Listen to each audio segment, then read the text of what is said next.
It's 6 a.m. from the 104.5 The Zone Studios. Good morning. I'm Justin Hawkins. It's officially NFL Draft Week, and the Titans, who obviously hold the number one overall pick, kick off the 2025 NFL Draft in 3 days.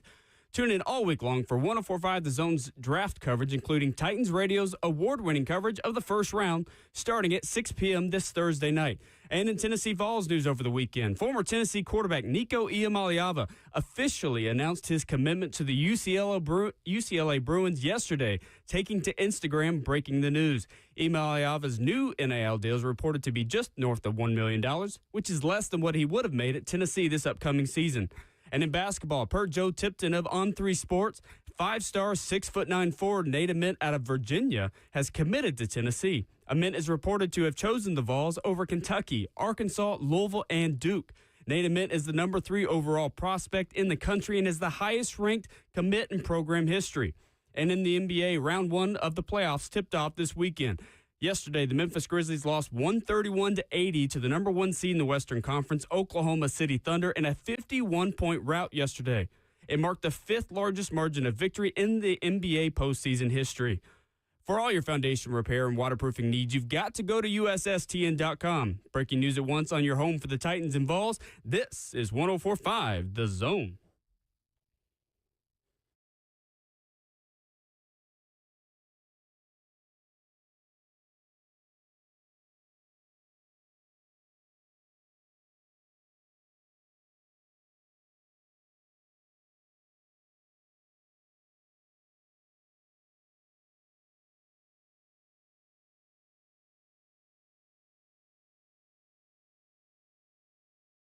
Monday morning and a brand new week begins again on RKW. We are brewed up by Scooter's Coffee with locations in White House, Mount Juliet, Rivergate, Smyrna, and Brentwood. Download the Scooter's Coffee mobile app today. Order ahead and save $2 off your first mobile order. It's not just any new week beginning. It is finally, mercifully, excitingly, draft week. Thursday, Cam Ward becomes a Tennessee Titan. Your thoughts, phone calls, comments, 615-737-1045. We stream the show live on 104.5 The Zone TV, Facebook Live, YouTube, Twitter, or Twitch. That is where you can watch the show and comment in the F&M Bank chat. Stoney Keeley scouts Cam Ward and some other of his favorite Titans targets with us at 7:20. We've got our first virtual mock draft live on air, happening at 8:20, one with a trade back in the second round, one with no trade back in the second round, plus the Monday roast at 9:20. It is Monday, April the 21st. Good morning. Good morning. How's everybody's Easter? Good. Relaxing. Real good. Mine was pretty solid, man. Did a bunch of family stuff. Went up, got up early, went to the 8 o'clock service. Nice. Everybody went to the 8 o'clock service. I tried to beat the crowd, man, but it was gonna be packed one way or the other is the way I looked at it. We didn't go to the 9:45, which was that one was insanely packed. My sister-in-law went to that one. She was just like, yeah, it was a bunch of people outside. They had outside tents and everything. Yeah, no, it was Good thing it was a nice day. It was a beautiful day, man. I did have this. I put it in one of my group chats yesterday. I was talking to my homeboys. I was just like, you know what? I see how and why grandparents go so hard for the grandchildren. Hear me out. Not that I'm looking for anything coming out on the pipeline anytime soon. But when your kids get older, Miles is about to be 13. RJ 16. There's no Easter egg hunting whatsoever around the premises, okay? That's true. Absolutely. It ends. Like, Keisha still does, like, a little small basket and stuff like Easter that. basket. I know adults that want baskets, okay? I mean, I'm not going to lie. I look forward to that every Sunday. Like, seriously. But legitimately, no Easter egg hunts, not an egg in the yard, no golden egg with the money in it. We just sat in the crib. Like, RJ helped me with the grill. Miles came outside for a little while, too. And we was just like, you're excited for him to grow up, but at the same time, like, the kid stuff, done. Done, yeah. It was done. And I was just like, yeah, we're here. It's kind of different. We'll get there. It is a little different. It was not, like, it wasn't sad or anything. I was just like, yeah, this is a little different right here. We ain't got no babies around the house, which is kind of cool. So I'll take it. It will morph into something else now. You know, will. It'll be something different for We'll the have next to 10 years. get creative. Zeus, though, was being a big baby yesterday. Legitimately. Did he wear Easter egg or Easter bunny ears? No, but he thought he was the star of the show. He legitimately, people come over to the house. He thinks he's the star of the show. On the grill, every time I hop on the smoker, every time, like if you ever want him to be outside, just open up the grill. And legitimately, like he sat by the grill the entire time. And like when I was pulling stuff off, I had to like drop him something here or there. But it wasn't just like that I dropped him something for like, hey, appreciate you hanging by my side. He acted as if I owed him this. And I was just like, bro, like, come on, man. And then he come in the house trying to walk in the kitchen. No dogs in the kitchen, okay? Beat it, Zeus. So we had a little conversation yesterday. It's like, look, this isn't your house. You live here. Sounds about right. Yeah, you live here. Sounds about right. I felt like the big story from your social media post and some of the comments, RJ is so tall. Don't do this. He's always standing on a hill. How does that's crazy that every time you'll take a picture, RJ's always standing on a hill to be that much taller than you. I don't stand by him for a reason. I feel you. Dude, It's incredible. I had people telling me it's good to see RJ's the new man of the I house. saw Robert my Ayers put gosh, that in yeah. the comment section. That's pretty funny. Dang, it'd be your own people, doesn't It be your own people. Yeah, it really does. For real, y'all, I didn't know he was that tall. Did he grow even more in the last year? I'm sure. We hadn't checked, but it looks like it. According to the pictures, it looked like it. Yeah. Either that or I am shrinking rapidly. No, I Well, don't we think do you're shrinking. we do shrink as people. You know that, right? Y'all are too 40 young to be yet, talking though, like that, Caleb. though. Yeah, no, it's Ain't not even- time for that yet. Ain't even 40 yet. Y'all you double your ages, then we'll talk about y'all shrinking. Yeah, look, this Joker got me. And there's no question right now. He may be, and I hate to even say this out loud because I feel like he's asleep right now because he usually grills a long time, but I think he may be as taller, if not taller, than Ron. Wow. Now that's Now, I gonna be wonder how Slay that's will gonna be a take big that. day. That's gonna be a big day if he know. passes Uncle Slay. I Right? know, for real. Because Slay's No. always had a couple inches on Yeah, him. the He's almost Slay, 6'8" then. That's Yeah. crazy. He's 6'7" and some change. Don't do this. Again, we can talk about this because I feel like he's asleep right now. So Yeah, that's fair enough. Good. But yeah, that was the biggest comment yesterday is how tall is RJ right now? Dang. He's over 6'6". Well, we finally made it. We did. NFL Draft Yes. Week is finally here. Thursday, round 1. Friday, rounds 2 and 3. Of course, Saturday, 4 through 7, where all of the analysis, all of the lying, all of the truthing, it can all finally come to a head this Thursday. Excited. Finally. Yes. There he is. Woo! The first one. Golly, let's get this one I over know. with. It's so weird, too. Goosebumps. It's like number one. Like, I've been waiting till 20 here covering the Titans, I feel like, every year. Yeah. And I have to reprogram Not recently. myself. Yeah, well, that's 7 true. and 11 the last 2 years. But number one's a whole different story. Like, you don't have to wait for any of it. I mean, You can just get it over with. I wonder what the conversation is going to be like. How much of it is going to be Cam-based and Titans-based, the number one overall pick and stuff like that? Like, just on the idea that the Titans have to have this need, I just wonder how they're going to cover it. And, like, because when another team get the number one overall pick, It's one a of those big, types, big, it's a big. big Yeah. ordeal. So I kind of want to see how they're going And to he's play it there. on the broadcast. Cam's going to be there? Yeah, so- Perfect. I That's would, good. too. I would too. Big time though, man, for the Titans. I think they're gonna have. No, I know they are. Have an event at the stadium on Thursday, and if I'm not mistaken, Friday too. I'm working Thursday and Friday, so I'm looking forward to the discussion. Potentially getting Cam on the phone, I guess, probably sometime thereafter he's getting drafted and whatnot. So that'd be real cool. This could be franchise saving. It Absolutely. could. Not saving. Ain't like the franchise going nowhere. You know what I mean? This is a huge turn for the Pivot. Titans. A pivot, maybe. Pivot, definitely. You know, it's also underrated about the Titans selecting number one overall. What's that? The commercials. The Titans won't go to commercial break when they're on the clock. Oh, Will that's not right. go to commercial break. Yes. You are 100% correct. Yeah, I didn't have as Jayhawk. much on the first round anyway, funny. but it's fair. Yeah, I'm excited for you. You going to it, Will? I think you show up a time or two. Kayla, you going Thursday, I Friday? cover on the media side, On so the media side, I usually okay. go to the facility or when the availability the next day for Cam or whatever, I'll pop over there. So no doubt. Probably just go over there for that. I haven't decided yet. You haven't decided yet? I don't have a plan yet. It's a good time over there, man. Yeah, it is. The Titans faithful, man, always show up, and they are always dressed in two-tone blue or got their accessories with them. But it's chill, though, is what I will say most times. They put on a real good event at the stadium, which I hadn't been by lately. Close to it. Have y'all been close to it? Yeah, I haven't seen it. It's pretty incredible how quickly it's come up.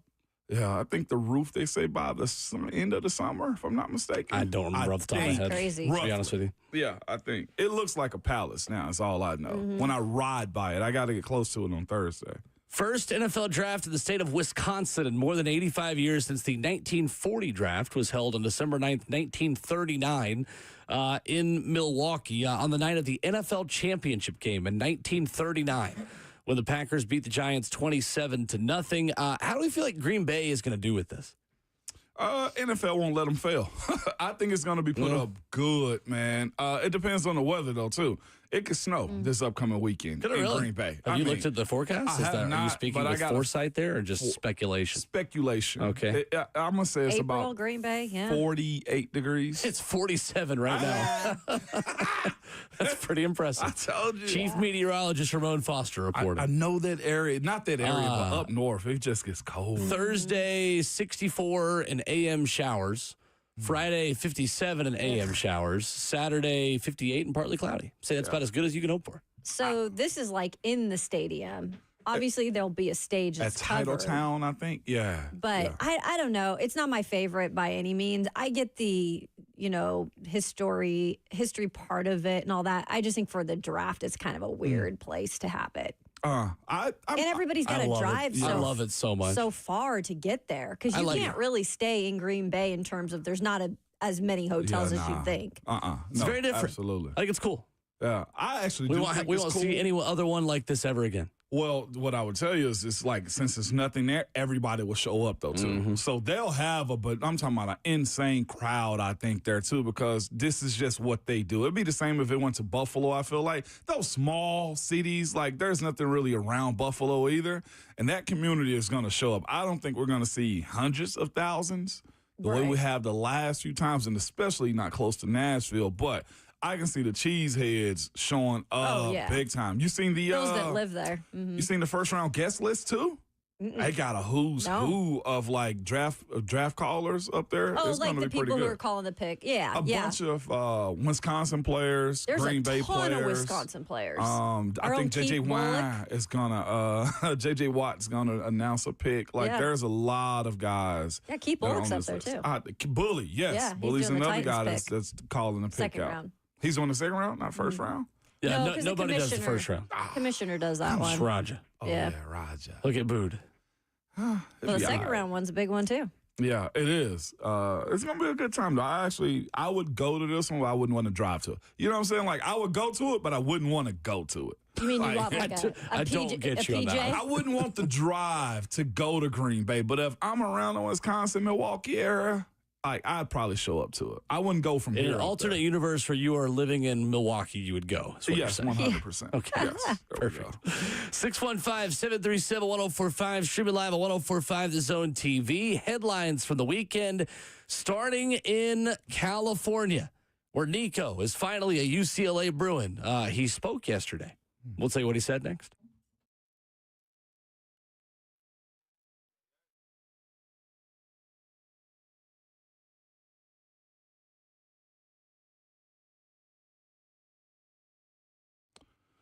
It's Ramon Foster for Hiller Plumbing, Heating, Cooling, and Electrical. Good people. They've been around for a very long time, man. Well, since 1990. They're family-owned and operated. Jimmy Hiller was recently named the most admired CEOs because of how he truly cares for his team and his clients. Hiller takes care of the customer on every single job, every time, and they stand by the work. The motto is, happy you'll build, the service is free. If a customer isn't pleased with the work performed, they will make it right. They always send their professional, experienced, trustworthy technicians to come into your home and leave it better and cleaner than they found it, too. They also offer true transparency pricing, which means every part of the job is lined up front. So homeowners can understand easily what they're paying for and the why. There are no hidden fees, no added costs, no added surprises when you get your bill. Simply put, man, Hill is the best around when it comes to plumbing, heating and cooling, or electrical. If you need more information or to book them, simply go to happyhiller.com.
Monday morning RKW streaming live on 104.5 The Zone TV and the 104.5 The Zone app. Ramon Foster, Kayla Anderson, and Will Bowling. Facebook Live, YouTube, Twitter, or Twitch. We set out a goal for the people entering this offseason and draft process for the Zone to get to 15,000 YouTube subscribers by the time the Titans make the number one overall pick. We are getting kind of close. So again, if you're watching us this morning, we've had an influx of new viewers with a lot of information and with the draft becoming closer. Make sure you're subscribed. I noticed my own fiance wasn't even subscribed yesterday. Oh. She remedied that. She was like, oh, I didn't know. The amount of times we hear when we talk to people say, you should subscribe. They're like, oh, I thought I already was. Right.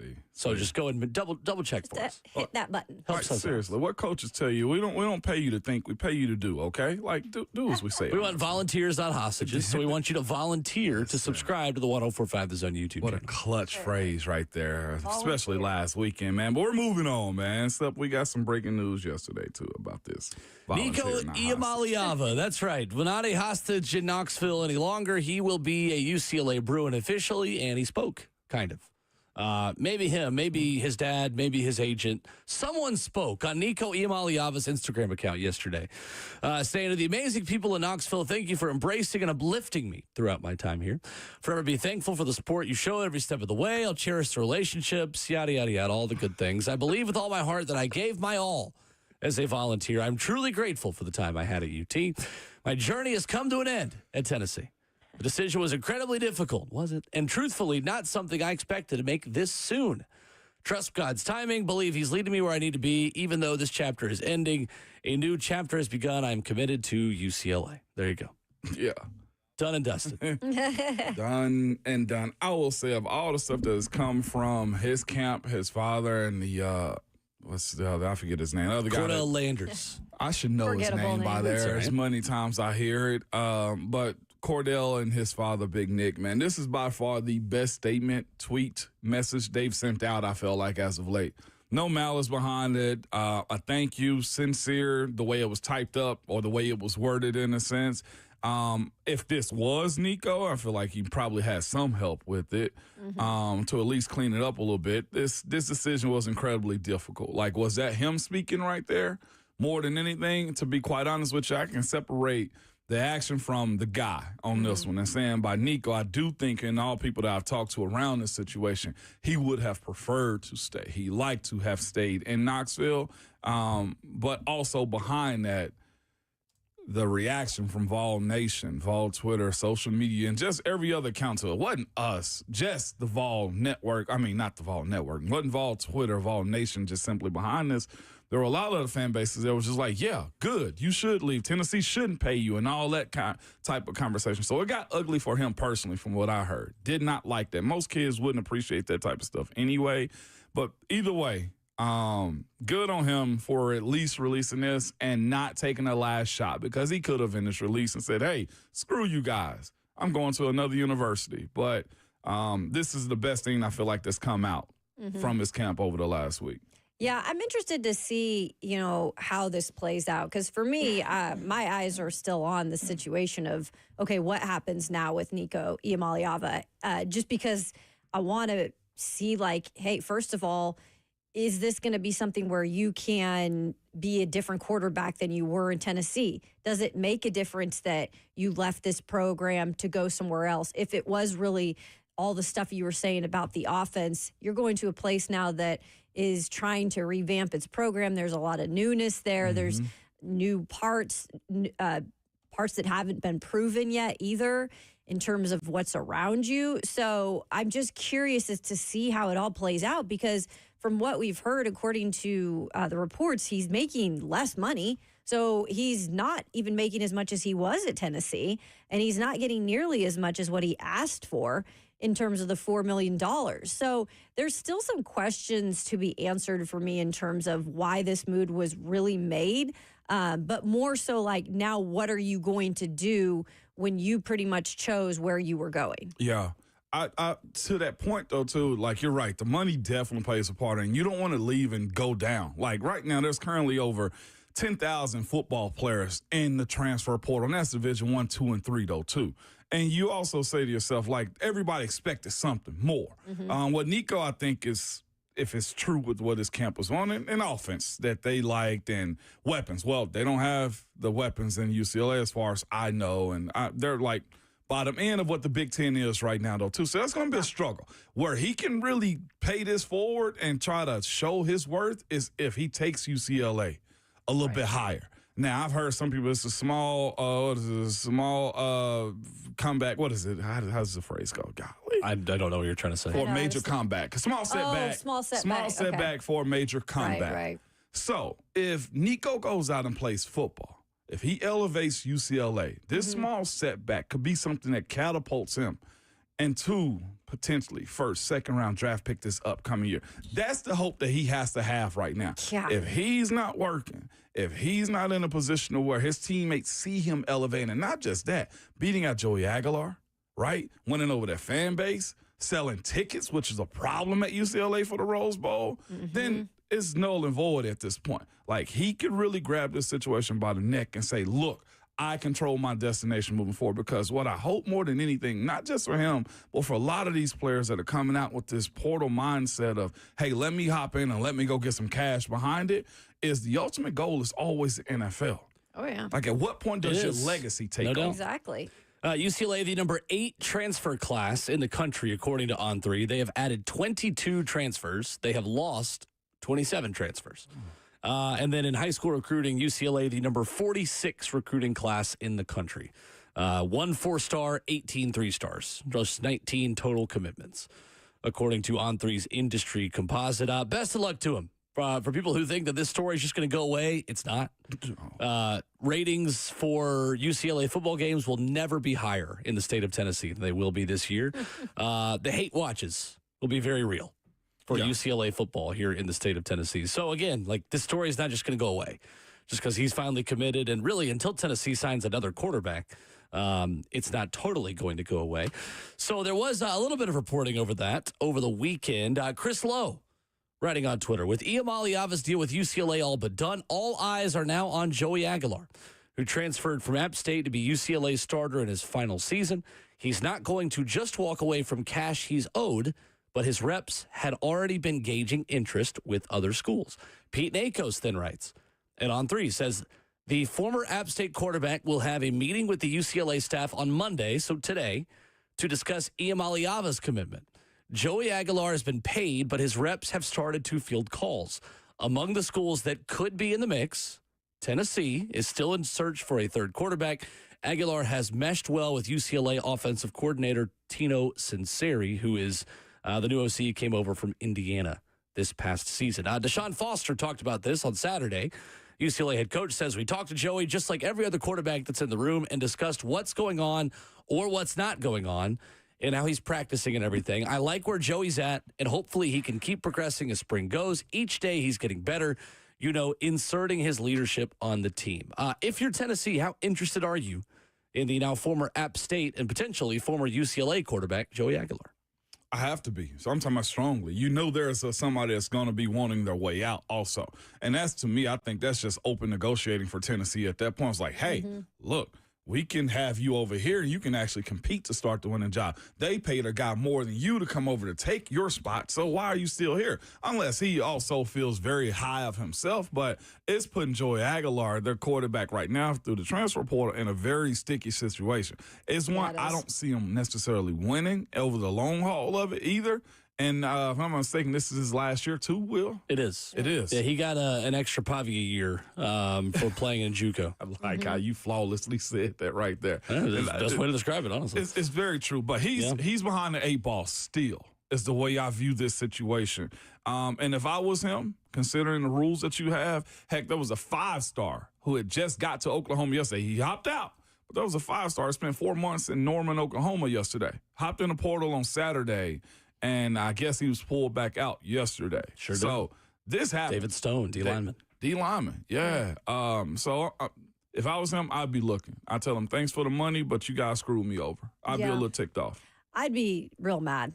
He's from that area. He was going home and to finish up his career in college, to be around, all his family and friends, but also play at UCLA, which a lot of these young men who grew up in California, they either love UCLA or USC, right? So it's a dream of theirs to go play for him. And especially, I'm assuming a guy like Joey Aguilar. I heard the reports, too. He's very close with the offensive coordinator that was brought over there recently from Indiana, I believe. Yeah. Tino Sinceri, yeah. Yeah, and it looked like everything was like hunky-dory. So to have this like thrown your way after spring ball, I can't imagine what the young man is thinking. I'd want to transfer personally, just because I'm thinking to myself, well, they don't want me. They're bringing in Nico Iamaleava, who was a starter, at Tennessee. Of course, they're going to probably start him, right? So if I'm Tennessee, I am at least considering talking with the young man, Joey Aguilar. I think he's got experience. He seems like a mature young man who could at least be somebody in that quarterback room who brings some veteran presence. And I know if you're going to pay him the money, he's going to be probably the starter. But you have to add somebody at this point. Yeah, I don't think he's ready to be clipboard Jesus just yet, right? Not on the college level. Like, this is his opportunity to go to a Power 4 school and play big-time ball. But what sucks, though, is the way and it's Reese Davis. I'm not sure if y'all saw his comments over the weekend, too. Yeah. Reese kind of somewhat summed it up well. Like, UCLA had a good thing over there. And then because of the ill planning of Nico and his camp, well, Nico's camp, like, here you are just uprooting somebody else out of their position. Like, Reese called it extraordinarily ungrateful with how Nico and his camp went about this one. And it's unfair, but here's what we're learning, too, in this era of college football. These coaches are going to find any way to preserve their jobs. If that means stepping over somebody else to get what they want as far as wins and losses, and UCLA needs this in the worst way. So as much as this is, everybody points the finger at the Iamaleava camp, like, looking at head coach Deshaun Foster and his staff at UCLA, too.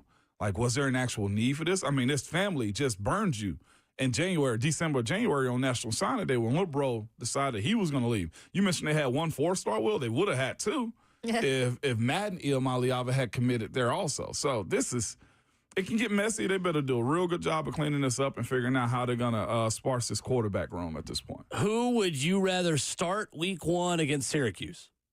Jake Merklinger, Joey Aguilar, or Steve Angeli, if you're Tennessee? Who stands out of those 3? Who stands out? Angeli, the longtime backup at Notre Dame, who has lost the spring competition to C.J. Carr, the young quarterback.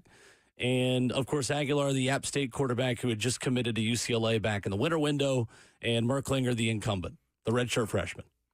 Probably going Merklinger. Really? Yeah. But here's also the other half of it, too, as I just talked about UCLA and their management of the quarterback room.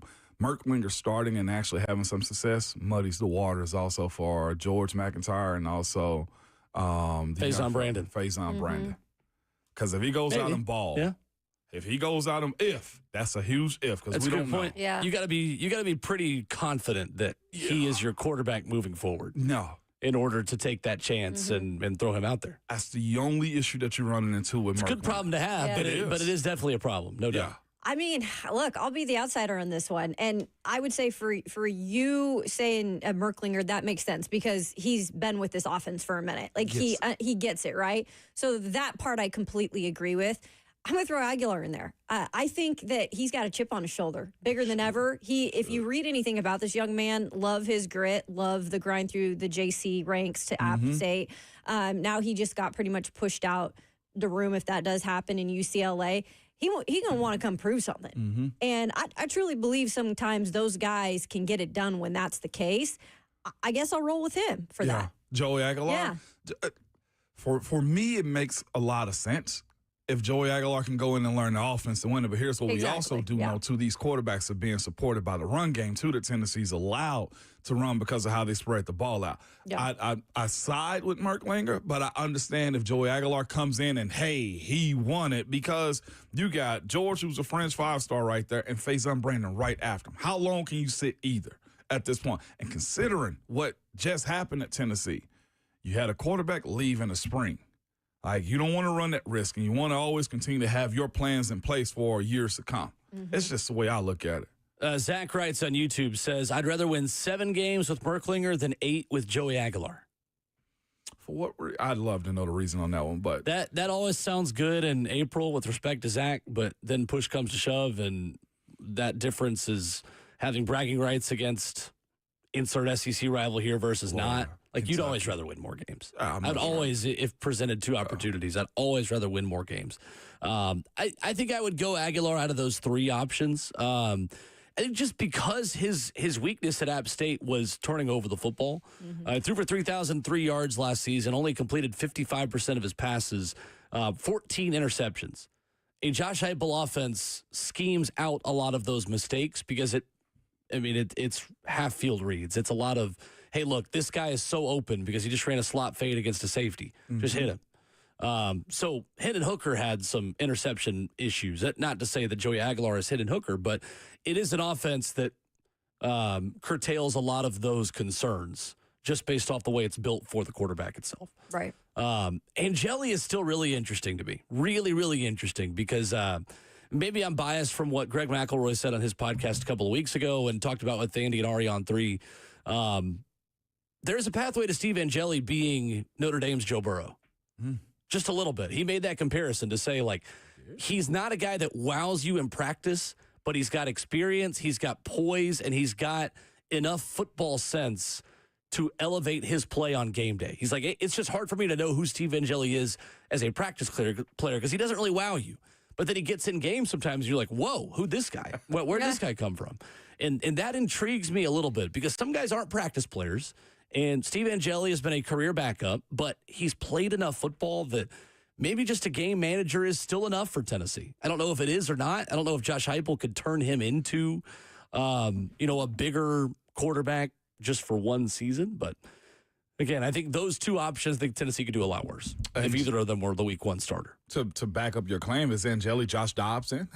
I don't think he's that much of an athlete. I'm just saying, as far as like he sucks in practice, but in the game he turns into a gamer. Like that, at this point, at where Tennessee is right now, currently, with the experience you have in Knoxville, Merklinger, McIntyre, and the guys you have potentially that can come in the spring and try to learn your offense.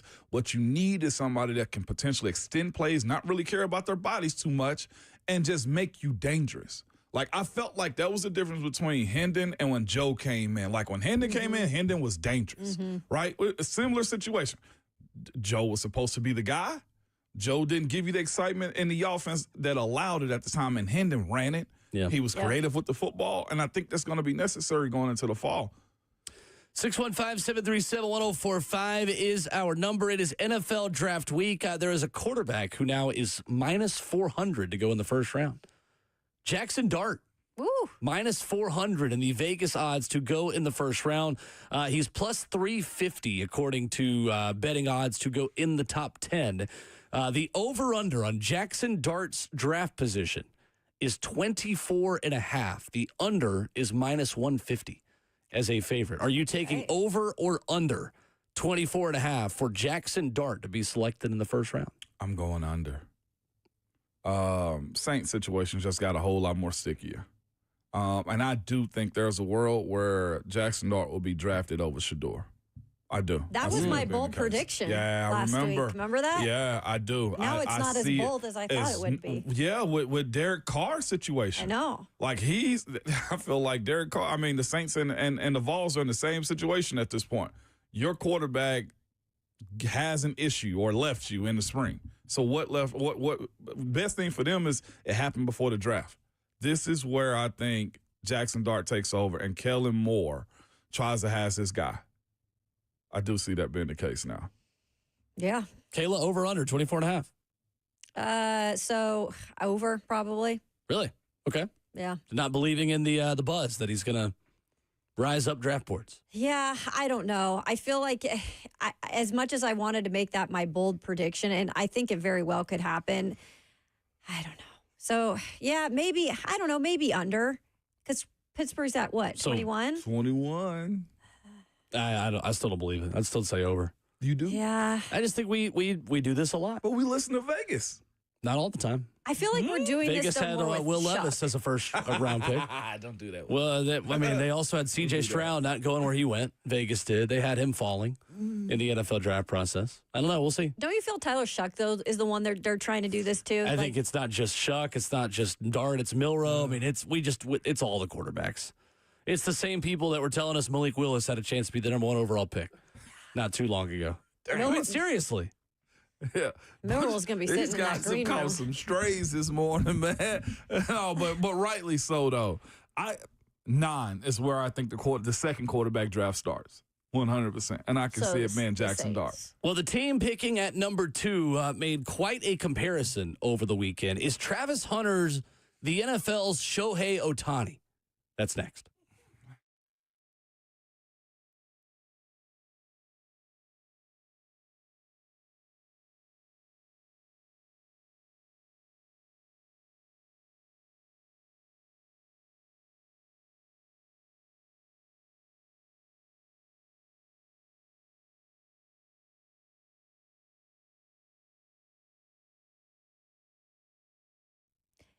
Hey, do you want to look and feel better about yourself going into the summer, especially? You can do that with fuller and thicker hair. Hey, it's Kayla Anderson. I went to We Grow Hair almost 11 months ago now. Gosh, we're thinking on going on a year here. Grew my hair back. It's been the biggest confidence booster ever.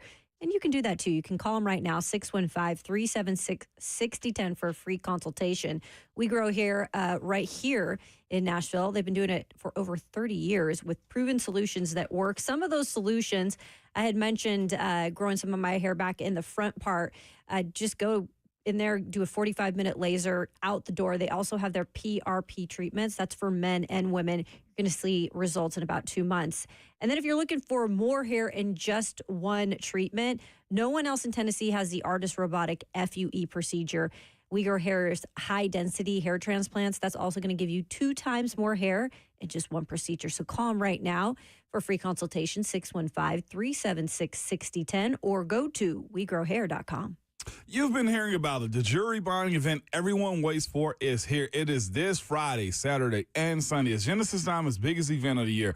3 days only to unbelievable store-wide savings where it's up to 35% off some items. And the selection is like double the norm, too, with top bridal designers coming and showcasing all new collections. Beautiful, one-of-a-kind pieces, including all new engagement ring mountings. It's more jewelry than you've ever seen at one place at prices you've never thought possible. Rings, earrings, pendants, bracelets, bands, stunning fashion jewelry that you won't find anywhere else. So check out the thousands of engagement ring settings in gold and platinum. Also, get special price on natural as well as lab-grown diamonds, too.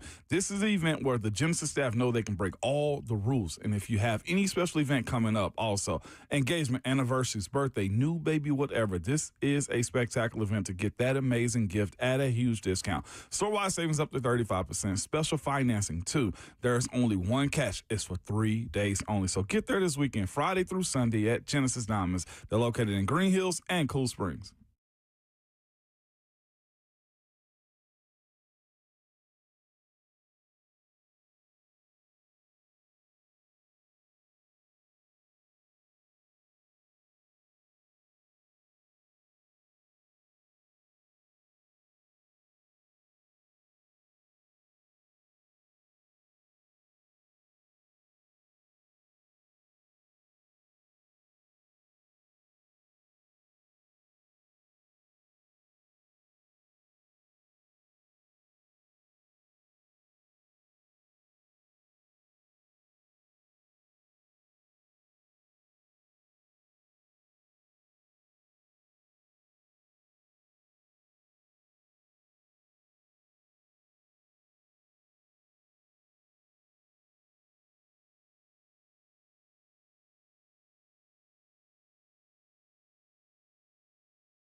Wrapping up hour one this morning of RKW. We are brewed by Scooters Coffee. Some great news for Vols fans coming up for you in 15 minutes. 615-737-1045 is our number. Andrew Berry of the Cleveland Browns says over the weekend that Travis Hunter is like Shohei Otani. Yeah. Says it's a little bit like Otani. When he's playing one side, he's an outstanding player. If he's a pitcher, he's a hitter, he's an outstanding player. You obviously get a unicorn if you use him both ways. Barry says they'll use the whole shot clock as it pertains to the number 2 overall pick. Intel pretty much saying the draft starts with the 4th pick. It's Travis Hunter 2nd. It is going to be Abdul Carter 3rd. But sticking with Cleveland and Travis Hunter, is that a fair comparison? Travis Hunter as football's Shohei Otani. As football's Shohei Otani. So the first question I have to answer myself is who's actually done this at this blip in the NFL? And to me, I looked at Deion Sanders' career. Like, he only had, and I say only had because out of 14 years that he played in the NFL, he only had 112 targets offensively. Mm-hmm.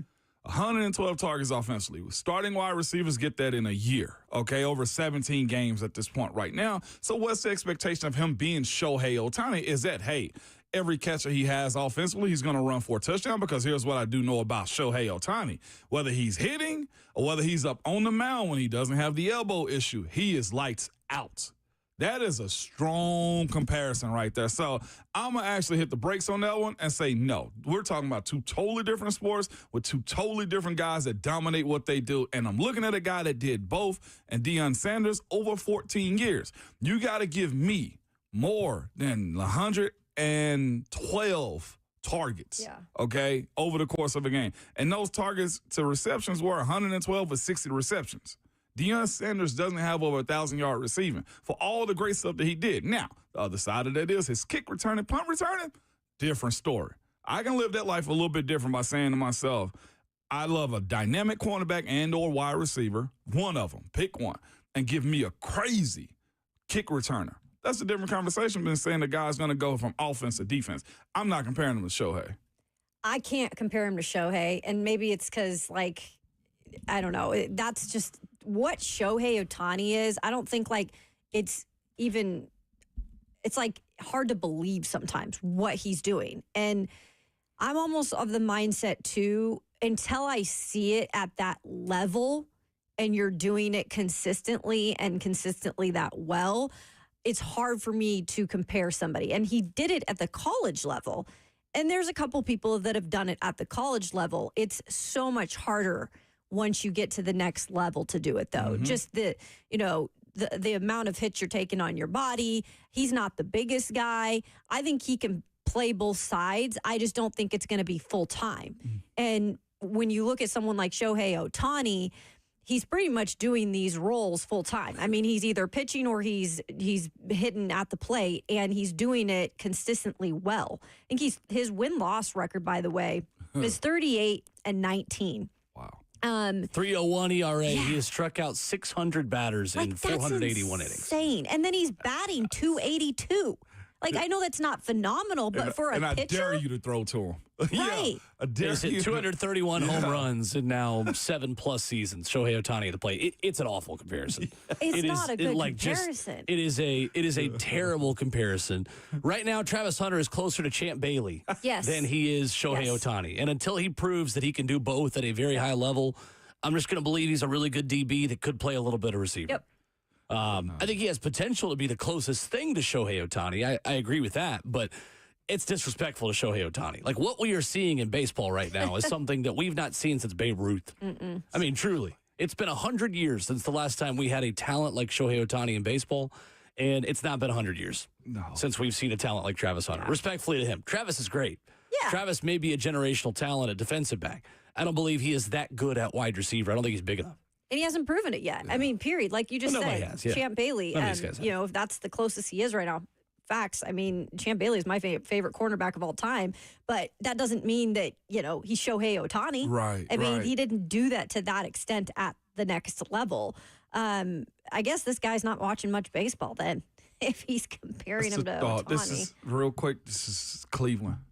It's just You never when all else miss an fails. opportunity to hate on Cleveland. all the times that I've been on this Never show. miss a chance. Every time, it's not line love up. If there's one thing about Yeah, Ramon, I he mean- is going to take a shot at Cleveland when he's presented the opportunity it to. lines Does it up. not line up? No, it doesn't to me. But, I love it about but I like the Cleveland. way that your hate is Bro, consistent, so I respect it. Take them. Just take them. You ain't got to. Let's go to the phone. Yeah. 615-737-1045. Marcus Great. is in Nashville first up. Hey, Marcus. Hey, I know y'all gonna hate me for this. And I know y'all gonna hate me for this, but I don't think Cam Ward is for us, man. I think only Kayla's going to hate that. What do you Y'all gonna hate me mean? for it. I'm sorry. Damn, Marcus. I had to work the whole Easter weekend. I had a lot of time to think while I was sitting around here driving people to the airport all weekend long. I just think Deion Sanders is a better fit for us, man. Why's that? It's just, the reason I think that is because he's gonna be. It'll be like he's not even left Colorado because we still ain't got no line. I don't know. I mean, you signed Kevin Zeitler. You got Dan Moore paid $20 million to. I don't care what you paid him. What's he gonna do? That's not on me, though. That's like just because you don't care doesn't mean that they Marcus didn't bringing sign the heat. offensive linemen like they did. You can pay people a lot of money. They don't do stuff. But I'm just saying to you, man, Cam Ward better get his hot and scotch and foot and shoes on because he's gonna have to be running around that field to get rid of that ball. Nobody want to hear your excuses. Nobody want to hear all that. But I'm telling y'all, you watch Deion Sanders gonna come in the NFL, and y'all gonna hate me. I know he's gonna take over, man. You watch. Thank you, Marcus. Appreciate the call. I mean, it's I feel like we were on the Paul Shador's the one who Feinbaum show. takes a lot of Shador's the one that takes a lot of hits. Cam doesn't take as many hits, so Marcus is contradicting himself in his explanation of why he Marcus. doesn't want Cam Ward. So. Marcus. Kayla will come after you. Kayla will find you and hunt you down if you don't like Cam I'll Ward. sick my dog on you. You gonna set up an Uber, Kayla, just to find Marcus?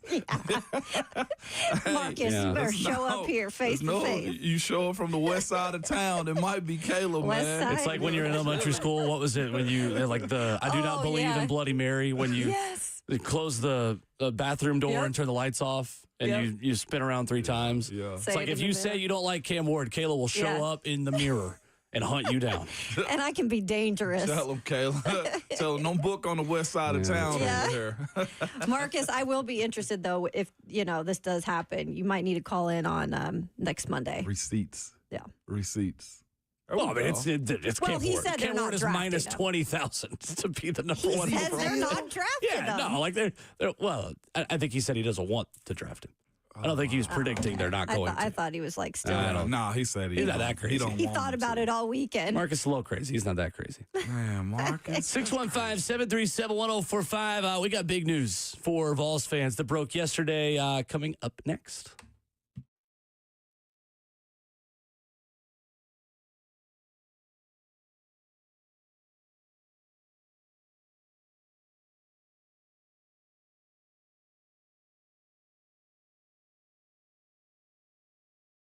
Hey, it's Will Bowling for my friends at Brentwood Hearing Center. Look, now that the warmer weather is here, many of us are headed to take a dip at the pool. Maybe we're going to the beach. We're outside. Maybe it's just mowing the lawn, right? Staying at home, sweating, and dealing with all of this warmer weather. Well, I want to tell you about a revolutionary new product, the Phonak Sphere, which is not only designed to help you hear when there's background noise, but it's also the only completely waterproof hearing aid on the market. We're outside in this time of the year, and whether you're working up a sweat in the yard or enjoying those water activities, there's no longer a need to take out those hearing aids. Even around water, you can still participate in conversation. For a demonstration of this product and the very best technology on the market, give Brentwood Hearing Center a call at 615-377-0420 and visit them online at brentwoodhearingcenter.com. Find out what sounds you've been missing and take a look at the best technology in the market, including the Phonak Sphere at 615-377-0420 online at brentwoodhearingcenter.com. That's Brentwood Hearing Center. Better hearing, better life.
It's 7:01 from the 104.5 The Zone Studios. Good morning. I'm Justin Hawkins. It's officially NFL Draft Week, and the Tennessee Titans, who obviously hold the number 1 overall pick, kick off the 2025 NFL Draft in 3 days. Tune in all week long for 104.5 The Zone's NFL Draft coverage, including Titans Radio's award-winning coverage of the first round starting at 6 p.m. this Thursday night.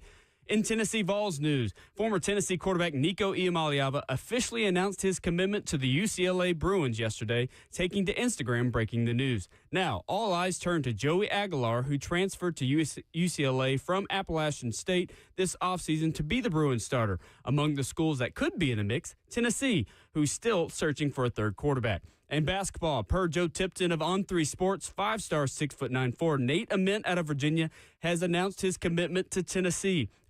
Ament is reported to have chosen the Vols over Kentucky, Arkansas, Louisville, and Duke. Nate Ament is the number 3 overall prospect in the country and is the highest-ranked commit in program history. And round 1 of the NBA playoffs tipped off this weekend. The Memphis Grizzlies yesterday lost 131-80 to the number 1 seed in the Western Conference, Oklahoma City Thunder, in a 51-point rout yesterday. It marked the 5th largest margin of victory in NBA postseason history. For all your foundation repair and waterproofing needs, you've got to go to USSTN.com. Breaking news at once on your home for the Titans and Vols. This is 104.5 The Zone.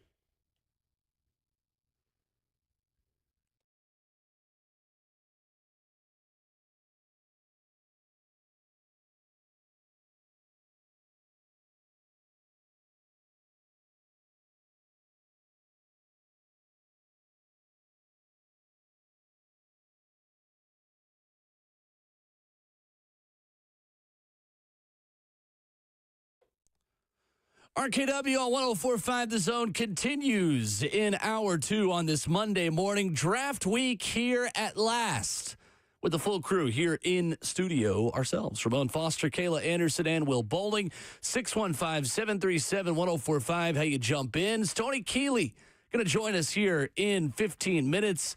The Stacking the Inbox Draft Guide. It is out. It is for the people at Stacking the Inbox, the Substack. The great work that these guys have done on literally hundreds of NFL draft prospects. That's a lot of film. That's a lot of analysis. That's a lot of 40 times. And Stoney is not only going to give us a Cam Ward scouting report this morning, because I know many of you out there are just tuning in to draft stuff this week, now that it's draft week. First of all, welcome. Secondly, he has given me a list of players that he wants us to ask him about, who are Titans targets on days 2 and 3. His guys, his favorites. So we will do that coming up in 15 minutes. He got a guy in there that's kind of the conversation of him falling off we'll get to in a bit also. But I was definitely interested in him earlier. The tight end out of Miami we'll talk about a little bit later. So, most definitely. Good stuff. Yep. Yesterday, great news for Tennessee basketball and Rick Barnes as the number 3 player in America. Nate Ament has committed to Tennessee basketball, picking Tennessee over Arkansas, Duke, Louisville, and Kentucky. And this is the highest-ranked recruit in the history of the recruiting service era of Tennessee basketball. Yeah. Big time. 6'9" wing, and not a guy that's going to come in and play the 4. This is a shooter. This is a driver. This is a guy that is going to add a skill set Tennessee has not had maybe since Tobias Harris. Really? Who went about off 15 years ago. Too. Well, who went off this weekend? He had a real good weekend with the Knicks. But this, I just want to say this first and foremost shows the commitment to actually competing too. We're off the Nico conversation, but what I will say is this. If you have it, they will provide it for you, is what I mean by this. Because I'm sure getting Nate Ament was not a cheap factor, right? It was not a cheap negotiating. Now, I do think there was a portion of this where he decided what's better for my game, right? And then the structure of the team, too, is also playing a part. But the fact that they were up against Kentucky, Duke, potentially Arkansas, and I think it was another school in that conversation, too. Louisville. Like, true blue blood schools as far as basketball goes. Even Louisville is a blue blood in how they go about and what they want. Like, they've won a national championship way more than Tennessee has in basketball. But what I'm getting at is this. I think Rick Barnes' plan and just respect that he has as a coach, but also this side of it too. Tennessee's able to surround him with guys where you can allow 6'9" Nate Ament to do his thing. Going against Jalen Carey was a part of it. Locking up Aparo was a big part of this also. We heard Savage say it last week. He's one of those guys where he can go play the post, but also look at his skill set and say, you know what? He can go cook somebody from the perimeter and back them down. Like going to get a bucket in the paint consistently is what you have with him and now the bigs that they have on the roster now with the Vols. So I don't know who's able to close this deal out, if it was Spire, if it was Coach Barnes, if it was some donor. But they've put together a squad for Coach Barnes. A little bit of everything, I think, because he probably was being offered that type of money at some of these other places you had just mentioned, right? But while it is about the money these days for some of these kids, it's also about the fit. It's also about how can this coach, how can this team and program elevate me to the next level? Because when it's all said and done, they want pro careers. Especially they can do it so quick in terms of hoops, right? And I love the interview that he did with our good friend Austin Price that you hear every week here on Tuesdays. And when saying, like, why did you commit to Tennessee? He said, I trust Coach Rick Barnes, and the expectations are high here, and the goals are high. And I just respect the fact that this 18-year-old kid is that mature enough to think of all the other things that go into it. I think he was also asked about, did you do your homework on Tennessee? Not just about, hey, did you see the price tag? And he said, I came to some games. I also looked at a lot of film. You had mentioned the Vanderbilt transfer. He had done some work on him as well.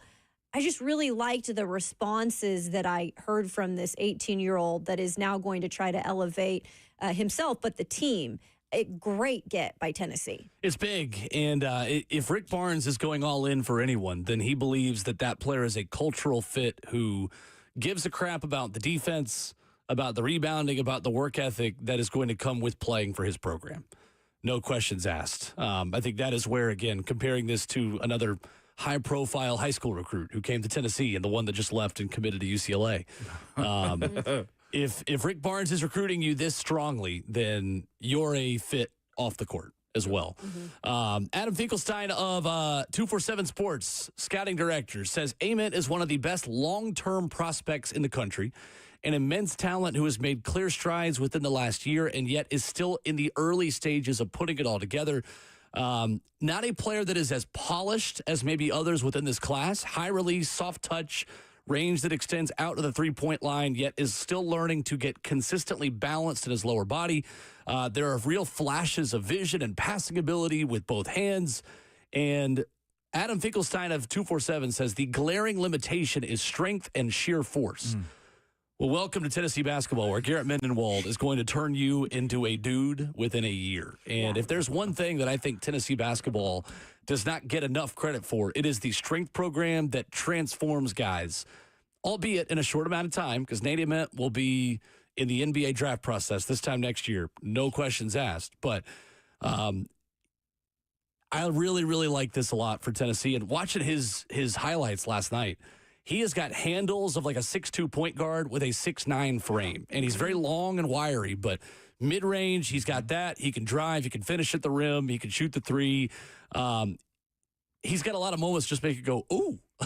It's the best way I can describe it. Make you go, ooh. Yeah, no, straight up. And like you couple that with the fact that you got J.P. Estrella coming back, Cade Phillips coming back. We brought up Jalen Carey, right? You got Akpara. Like, you don't have to force him into the post. What you can have him do is force other small guards into the post. You can have him be able to he's not there.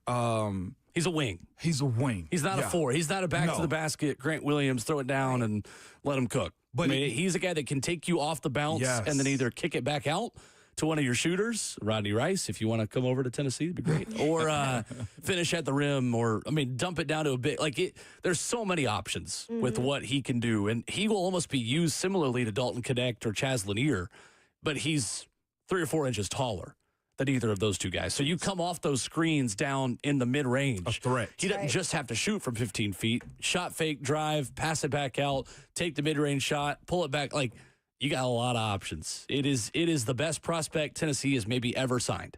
ever out of high school. Well, I know you mentioned it, and then Scoop Richardson in the F&M Bank chat said he does remind him a little bit of Kevin Durant, which, by the way, Rick Barnes coached Kevin Durant back in Texas. That was the sell. So, yeah, interesting there. But what this does, though, too, I had a good partner of mine who's got a highly rated son as a prospect, too.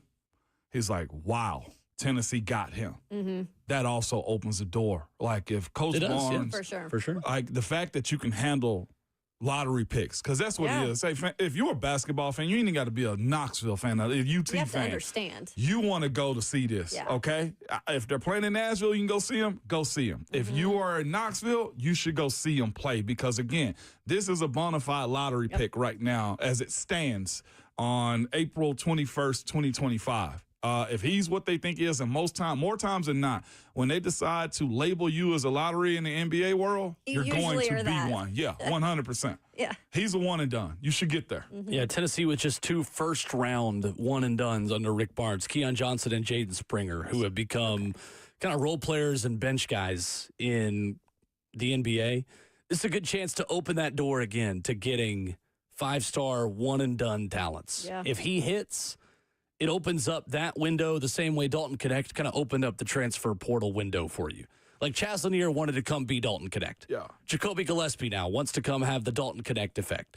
If Nate Ament works, you will have other high school 5-stars want to go be Nate Ament at Tennessee. I feel like this is Nate Oates at Alabama when he started to get Brandon Miller, right? Like you say, what? Similar player, too, to Brandon Brandon Miller's skill set as well. Bama got a 5-star All-American one and done. Like, it validates to me Rick Barnes even more to say, hey, I'm not outdated in this game. He is the 7th 5-star to commit to Tennessee under Rick Barnes. So he's gotten these guys before, just not this good. Not this good. Kennedy Chandler was the last one, and he was a second-round pick, largely due to his height, and he's just a small guy. Where is Kennedy now? Do we know? Couldn't tell you. Yeah, I G couldn't League, remember maybe. where. I ain't got Because he was it off originally top. with Memphis, I think, right? He did. He ended up getting in and towards the latter part of his rookie year. Yep. But I think it was when Ja was either suspended years ago, or doesn't it? hurt. He's in Europe. Yep. He's in Europe. Good for him. Yep. And that doesn't mean he's a failure. It just means, look. You make some money over there. Yeah, exactly. Coming up, Stoney Keeley, football, another F word, stack in the inbox. The RKW draft expert with his draft week visit with us next.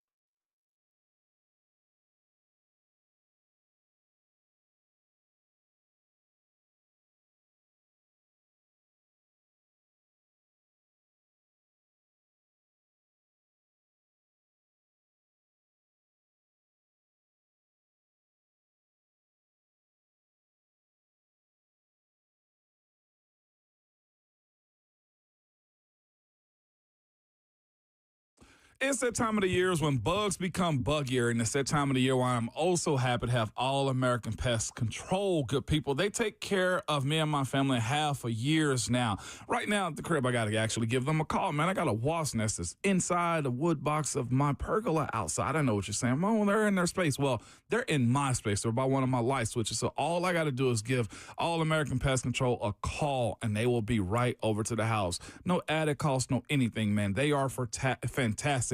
They also have the All-American Complete Care Max program for pest control, mosquitoes, termites, and the yard. I'm using them for the yard this upcoming week. Again, if you have any issues around your house with the bugs as they start to come out because the weather's a little warmer, listen to me. Reach out to the company I trust at All-American Pest Control. You can visit their website at yuckbugs.com. That's yuckbugs.com.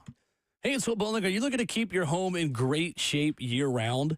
Well, if you are, sign up for a League Company home maintenance plan for just $12 a month. Plan members receive 4 service visits a year from the League Company team of experts. That's a heating system tune-up, an air conditioning tune-up, an electrical inspection, and a detailed plumbing inspection.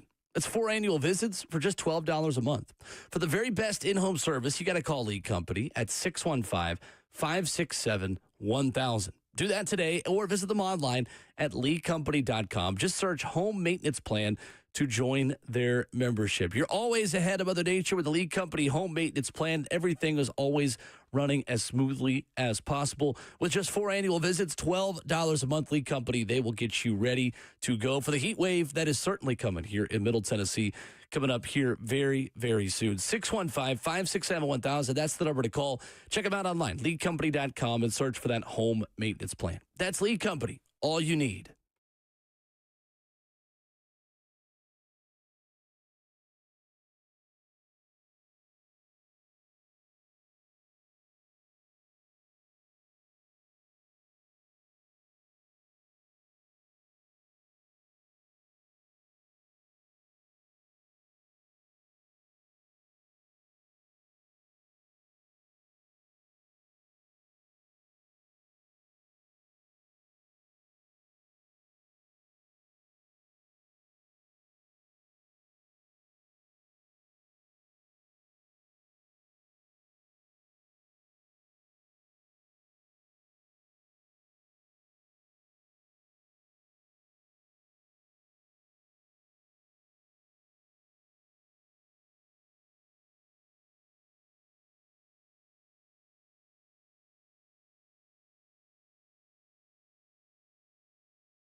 RKW brewed by Scooters Coffee on 104.5 The Zone. Ramon Foster, Kayla Anderson, Will Bowling, joined by the RKW draft expert. It is draft week. And Mondays at 7:20 leading up to the NFL draft, we catch up with our good friend Stoney Keeley. Football and other F words, stack in the inbox at Substack, where you get his work writing about the Titans, writing about the draft. Stoney, we made it. Buddy, how are you? We made it. I'm feeling pretty good, Will. We've got the draft guide at Stacking the Inbox wrapped up. I got to take a look at it yesterday. It is 464 pages.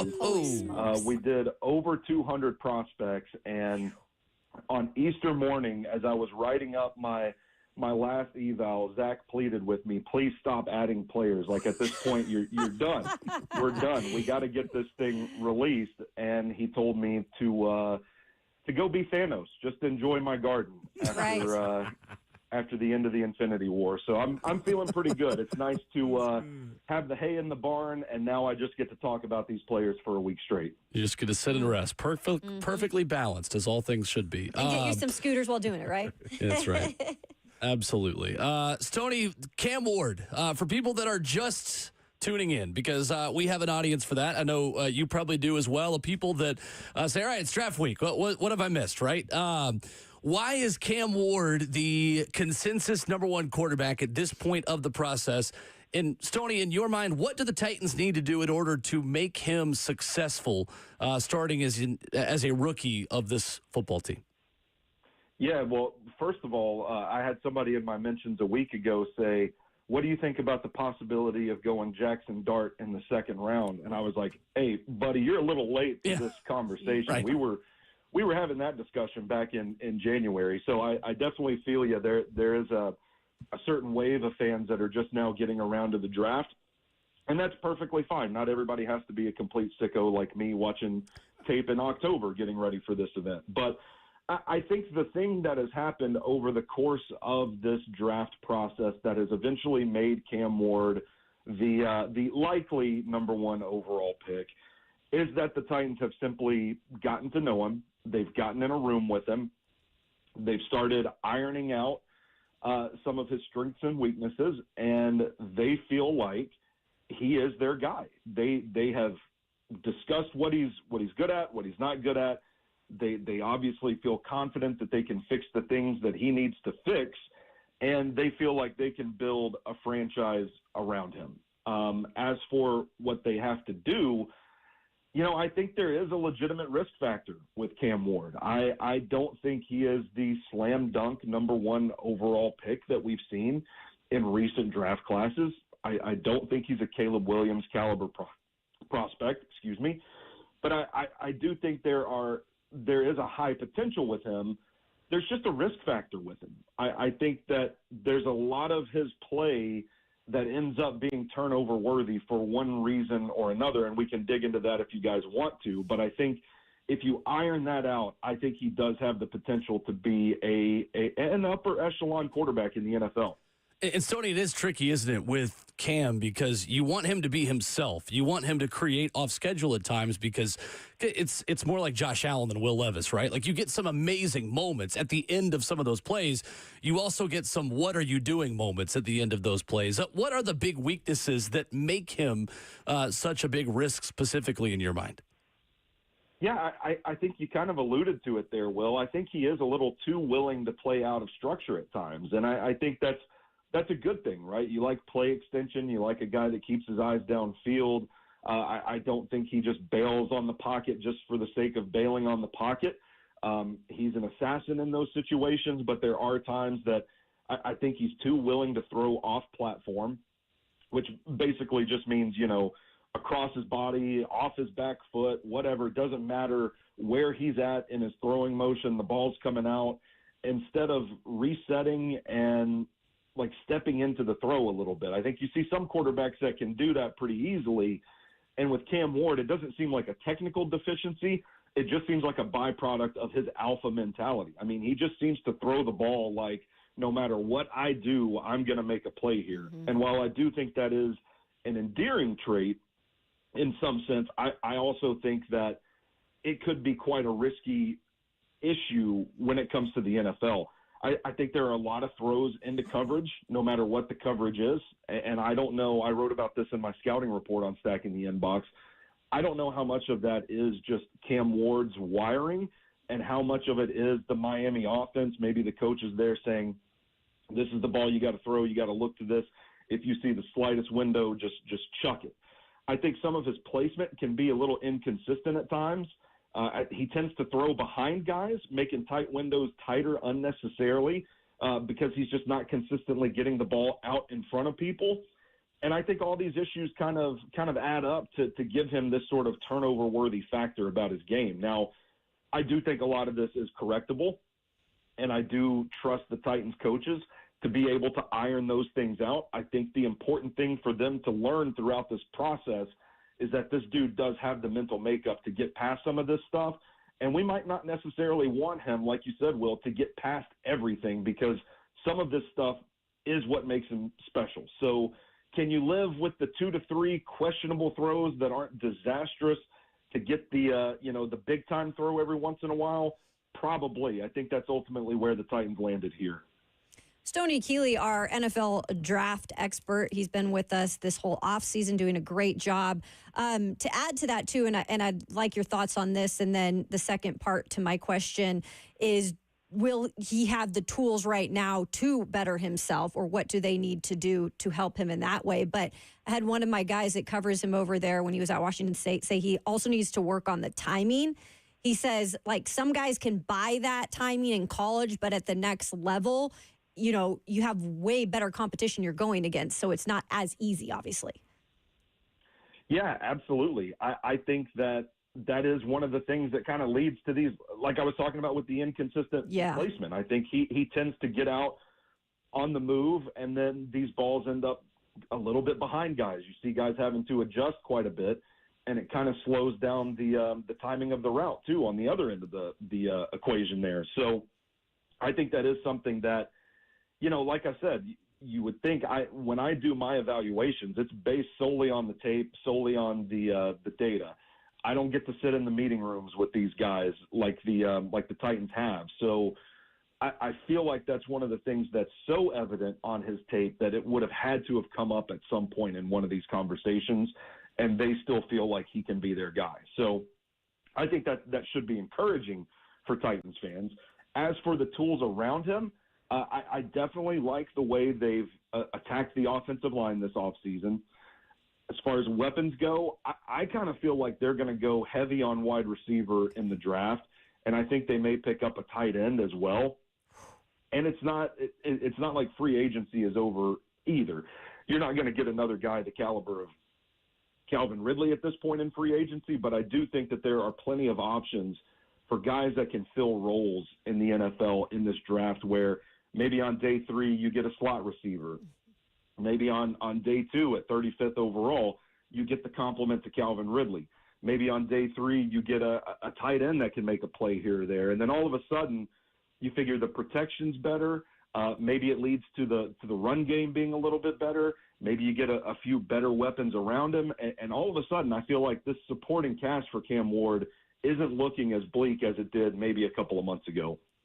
Stoney, do you feel like Brian Callahan, who was obviously fresh as a head coach last year, fresh as a play caller as well, do you think he has the ability to kind of fit Cam Ward or fit his, I should say, system around Cam Ward? Because that's what he said, you have to do as a good head coach. You have to kind of go the opposite way to make, you fit that quarterback. Do you think he's capable of that in just year 2?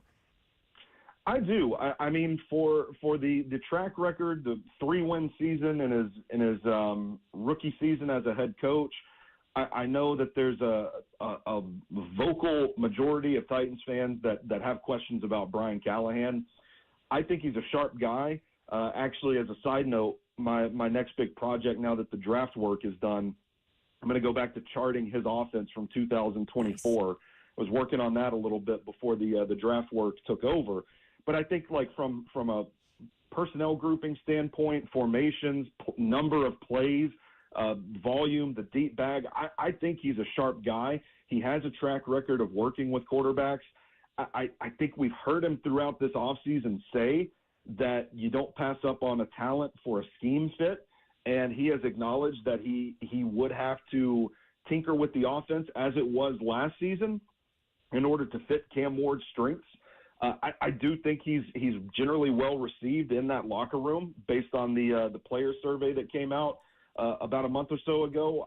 I think this is a guy that knows offensive football, that can kind of turn this offense around and tailor it to Cam Ward's strengths. Stoney Keeley of Football and Other F Words with us, and also RK Dubs drafts expert. Prospects only, not we're out here predicting draft picks and stuff, right, Stoney? There's a difference in what you do out here. Oh, yeah. With that being said, though, Stoney, some of the weapons that he can potentially get, man, I'm not sure if Elijah Arroyo is in that conversation as a second rounder, but maybe as a fourth rounder. Where do you see as far as the tight end position, considering, Chig's on the last year of his deal, and you got to figure out where his weapons are at this point? Yeah, and I think Chig can still be a weapon for this offense. I think the thing that we've learned over the last couple of years is that you probably need two guys at that position. And so I'm not sure that Josh Wiley developed to the expectations they had for him last season. So I kind of feel like they're going to be sniffing around the tight end position one way or another. I like the kid Jackson Hawes out of Georgia Tech quite a bit too, a violent inline blocker that could fill that Nick Vannett sort of role. But I think when you look at a guy like Elijah Arroyo, he's one of the few tight ends in this class that I think offers value as a blocker and adds some potential juice to your passing game as well. I mean, we've been talking about it. They need playmakers at pretty much every position on offense right now. I think Arroyo plays with good form as an inline blocker. And, if you're going to go play tight end for Mario Cristobal, you got to be able to block in that scheme. I thought there were times that the blocks got away from him a little bit, but by and large, I feel like, he gets a wide base, he gets his hands inside, and he drives his feet to run block. They used him as a bit of a big slot at Miami at times. He's got a nose against zone coverage where he can sit, stop, and turn right in between two guys, be that sort of safety valve option for an offense, but he's got a long frame.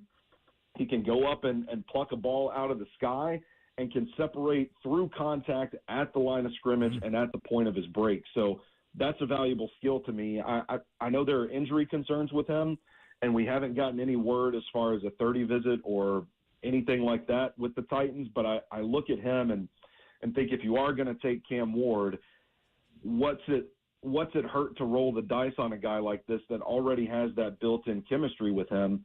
And we talked about it on this show before. You need a little bit of backyard ball to you if you're going to play with Cam Ward, and I think Arroyo fits the bill. So I think he would be a nice addition to this offense. Now, the other side of this, Stone, is there's been a lot of offensive help. With 3 offensive linemen been signed on Friday, Kevin Zeitler been brought in, a left tackle been brought in.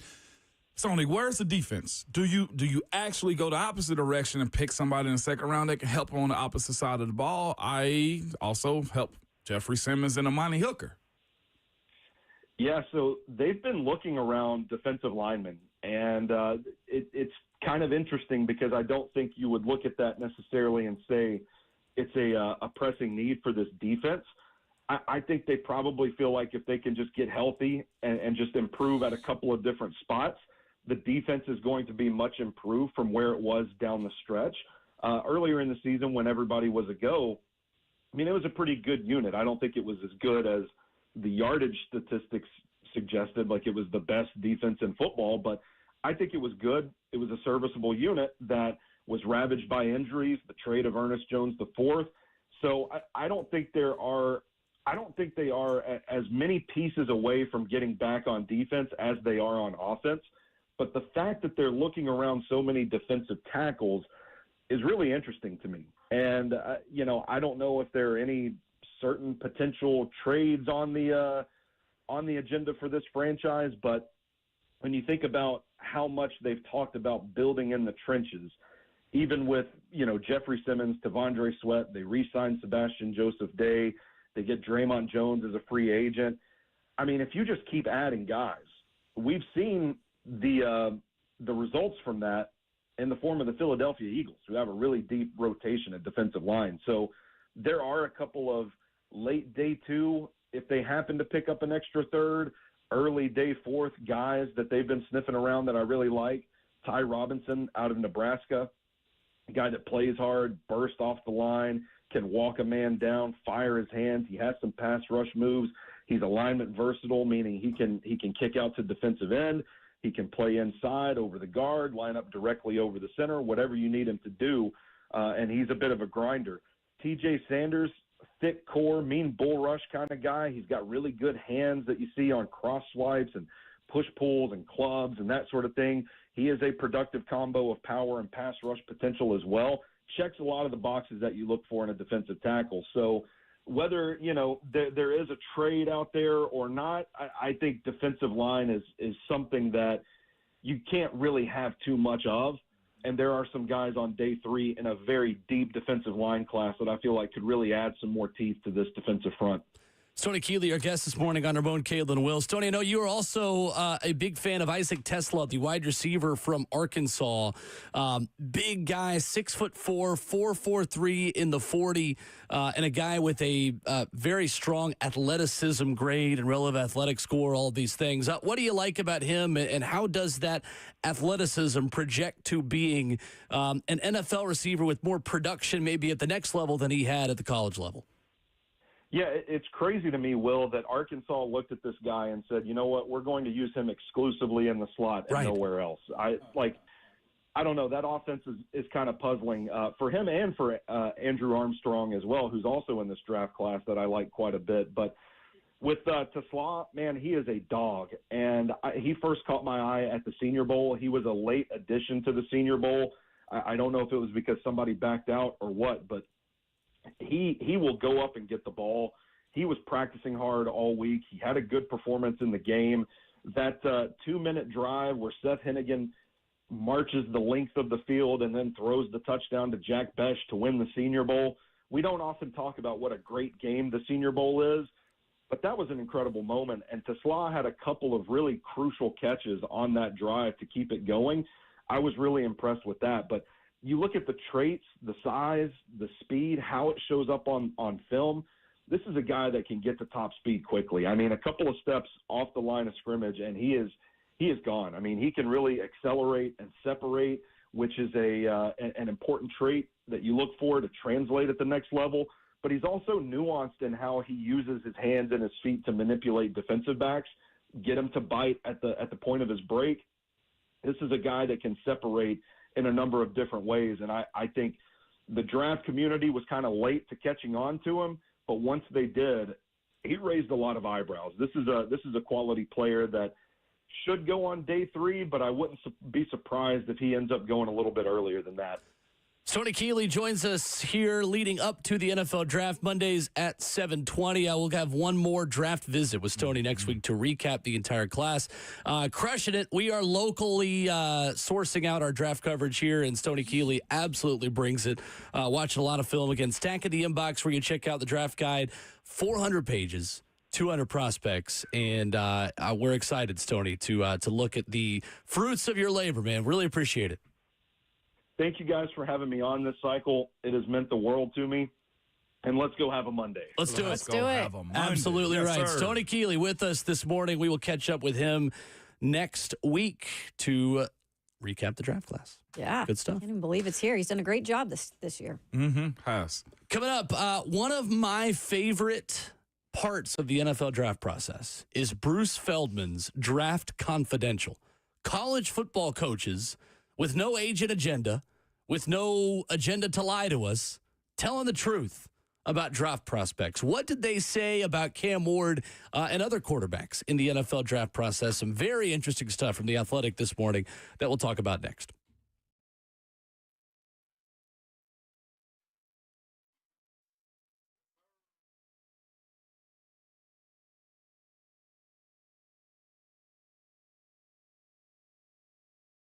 It's Ramon Foster for South Carolina. Good people, you know who you are. You're just like me, man. You walk around your yard every day or every other day or weekly, whatever it is, man. You get mad when you see weeds.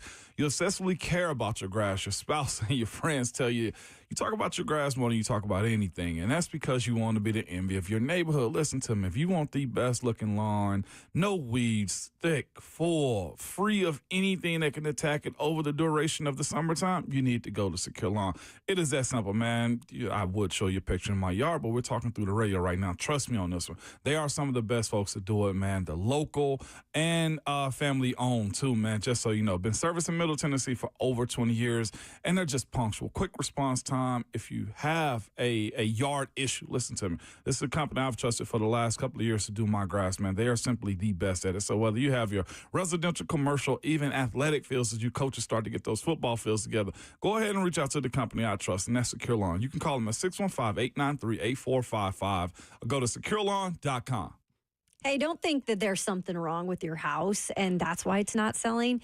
You just need an expert and proven marketing person to really give you the upper hand. And a real estate agent like Bernie Gallerani, he and his marketing team, they sell thousands of homes. Buyers every month are flocking to get their house sold with the Bernie Gallerani real estate team. They create demand for properties just like yours, and that is exactly what you need to get your top dollar for your home. Bernie Gallerani has more than 205-star Google reviews. He's going to guarantee to sell your home in just 30 days or less, or he's just going to buy it from you. To get started now, just Google Bernie Gallerani Real Estate or go to BernieGallerani.com, or you can give him a call on his cell phone. You can call Bernie at 615-428-2644. That's 615-428-2644.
Monday morning, wrapping up the first half of the show already. Quick first couple hours this morning. RKW, Ramon Foster, Kayla Anderson, and Will Bowling. Every year, Bruce Feldman, college football reporter and writer, gives a draft confidential from college folks. And he has a lot to say and a lot to write about at The Athletic this morning about quarterbacks. A passing game coordinator tells Bruce Feldman Cam Ward's stroke is top 10 in the league immediately. His arm talent is ridiculous. There's still a lot of growth for him. He has a lot of potential. It just depends on the scheme fit, and there's a lot of development from a mental standpoint. Scouting director number 1 said Ward's talent puts him in the same class as the half dozen quarterbacks who were picked in the top 12 in 2024. One person telling Bruce Feldman, if Cam would have been this year's Cam last year, I think he would have gone top 12. He has a live arm, a lot of pure arm talent. He has a clean slate with injuries. I like how he's wired. I was impressed with him. Another OC views Cam Ward as a top 10 talent. Says he doesn't think Shedeur Sanders is, but adds he'll probably go there because of necessity. I felt so much better about all those guys last year and C.J. Stroud the year before. Shedeur has leaks in his throwing motion, but I like the kid. He's smart. He's tough. I hate the system he played in. He got sacked 94 times in 2 years. Interesting comments and nothing really new, at least on Cam. No, nothing really new. I mean, it's just validation of what he's supposed to be. Right. Top 10, top 12, number 1 overall pick. And I think you have to have that publicly. For whatever you think, right? Like, you want to go into this with the number 1 overall pick and know that you actually did the right thing as far as valuation and the perception of them, too. Yeah. Because you don't want, they reached or have big-time questions mark behind it. Publicly, I do think this matters a lot. Now, what happens with his career when he gets to Nashville, Tennessee is a different conversation. Yeah, it doesn't surprise me. Everything I think you've heard from, whether it be the college level or now meeting with teams, like, coaches fall in love with Cam Ward. He is a worker, right? Like, he has not had anything given to him in his career. He's had to bring that 0-star to number 1 overall draft pick, it looks to be. And that's not an easy journey. And a lot of players give up, or a lot of players get frustrated along the way, especially nowadays when there's the transfer portal. But he hasn't done that, and I think that's why coaches fall in love with him, because he's put in the work, and that's what he's known to do. Right. So what makes you think he's not going to do it now that he gets to the next level? But it is always a roll of the dice. We've said it so many times with quarterbacks. It's a flip of the coin. Even if you are a guy like a Caleb Williams or a Trevor Lawrence, it's still a flip of the coin of if it's going to work in that spot right away. And I think that he's going to probably have some ups and downs this next season if they do indeed draft him. But I think long-term, coaches feel, at Tennessee, I should say, they feel confident that he's going to be their guy. And I don't think they would have been confident about this, but they went through the process. And that's what makes me think at any time they could have been like, nah, we're passing. But something convinced them not to pass. More from Bruce Feldman at theathletic.com this morning. One offensive coordinator likes Tyler Shuck better than Jackson Dart. Says, quote, I'm not saying he's Joe Burrow, but he's got some Joe Burrow to him. I think he had the best feet in this quarterback class. I know he's had injuries, and if he didn't, I think he'd be a first-round quarterback. A passing game coordinator says that Shuck is the most pro-ready to go in and run an offense and be able to operate of this entire quarterback class. Says some people bring up his age. Nope, don't care. This isn't baseball where you're drafting 18-year-olds. He's athletic. He's a good interview, smart. Arm talent is good. Another scouting director says that he could see Dart being the second quarterback taken. Says no knock on Shedeur Sanders, but Dart has a stronger arm, is a bigger man, has more mobility. I see him as a more polished Drew Lock. Another offensive coordinator says the opposite. Says Dart is the furthest away from being ready. When I see him against the better talent of the SEC, he wasn't at his best. I like Jackson, but I think he might have to overcome. He has the most to overcome of the top quarterbacks. I think he has an average arm. Another source tells Bruce Feldman, I see Dart as a project. Okay. Says potential there. Seems like a good dude. He is a project. Man, we live in a world where Deion Sanders, one of the greatest athletes' son, is being labeled as a lesser athlete than Jackson Dart. Imagine that being the case right there, man. Dart situation is going to be very system, I think, oriented. It has to be at this point. Considering what he did at Ole Miss, I'm of the mindset the closer we get, I think Jackson Dart's the number 2 quarterback taken in this draft. And it's simply because the armed athleticism that comes along with it, and he has the ability to throw deep. Shador can too, and it sucks because of, as one GM I think said, or one scout said too, the offense that they were running at Colorado didn't allow a lot of him to be able to stay in the pocket, and his offensive line was trash as heck too. So this is one of, I think, the more polarizing drafts when it comes to quarterback. Who's your number 2? Because teams need it. And that's the part, I think, where the Titans are in it, and they just so happen to have the number 1 overall pick. Can you imagine a scenario where the Titans didn't have the number 1 overall pick this year? And you got to settle, essentially, for either non-quarterback or Jackson Dart or Shador at this point. Yeah, if you were switching with the Giants, that's why we've talked so much about the Giants pick. That could have very easily been the Titans. Easily. Shout out to, hey, you anti-Vols folks. Shout out to Joe, okay? Joe went out there and cooked. Could have easily been Giants or Browns in this situation. It could have been either way. And that's the thing, too. The Giants are still in a predicament for the future because they might have a quarterback that can fill a year in Russell Wilson or Jameis Winston, who's technically probably right behind him on that depth chart, but they still have to think of the future. And what's weird about this situation is there are quarterbacks that are still available in the first round, and you could still go get Shador at 3, but it doesn't seem like they've completely fallen in love with the fact that that could be their future quarterback, even if they maybe let him sit for a second. And that maybe tells you something. Yeah. 3 quarterbacks were mentioned when Bruce Feldman asked, who is your sleeper that you don't think is getting talked about enough at quarterback? One offensive coordinator says Riley Leonard, said he is the best one to develop. I think he has a lot to work with. Good basketball player, great athlete. One scouting director says, I don't know if Riley Leonard gets enough credit for his toughness. I think he did a good job getting his team as far as he got them. And another passing game coordinator says Will Howard has a chance to be a sleeper. Adds, I kind of like Kyle McCord. He doesn't move great, but he's accurate, and I think he can replicate that. Out of all those guys, I would bet on Kyle McCord to be the sleeper in this draft personally, just because he is so accurate and he has played so much football in really high-level programs. Syracuse, right, this last year? Yeah. What sucks for him? When does he get his opportunity? When somebody gets hurt or in 5 years after somebody retires. Even Spencer Rattler came in last year a little bit. That's Not like he made the most of it. Yeah. And Hendon Hooker's still waiting. Right, and Hendon Hooker's still looking. Opportunity. Yeah. So. It sucks talking about those second and third round quarterbacks because it does have to come down to an injury or you get into camp and that guy and the franchise guy isn't there. Sticky situation being those spots for those dudes. 615-737-1045. Interesting numbers on the Packers way, which you, of course, now have as your Titans way. Chad Brinker, the president of football operations, the organization he came from is known for a lot of good things, but there's one thing they've not really done well over the last 10 years, and we'll talk about that next. We love being part of the moments that matter, which is why we're announcing employee pricing for everyone. You pay what we pay. Employee pricing at Two Rivers Ford. Locally owned, American made.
It's 8:01 from the 104.5 The Zone Studios. Good morning. I'm Justin Hawkins. It's officially NFL Draft Week, and the Tennessee Titans, who obviously hold the number 1 overall pick, kick off the 2025 NFL Draft in just 3 days. Tune in all week long for 104.5 The Zone's draft coverage, including Titans Radio's award-winning coverage of the first round starting at 6 p.m. this Thursday night.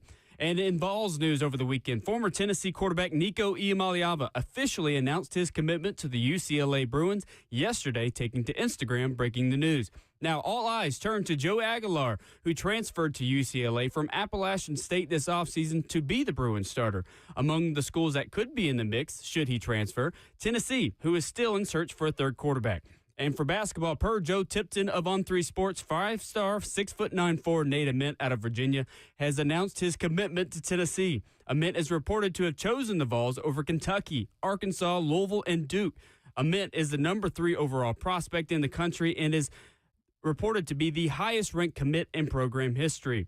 And in golf, over the weekend, Justin Thomas ends a 3-year drought with the playoff victory over Andrew Novak in the RBC Heritage Classic. Thomas sealed the win with a 21-foot and 2-inch birdie putt in what he said was his longest ever putt to win a tournament. His last win came at the PGA Championship back in 2022. And Justin Thomas now moves to number 6 golfer in the world. For all your foundation repair and waterproofing needs, you've got to go to USSTN.com. Breaking news at once on your home for the Titans and Vols. This is 104.5 The Zone.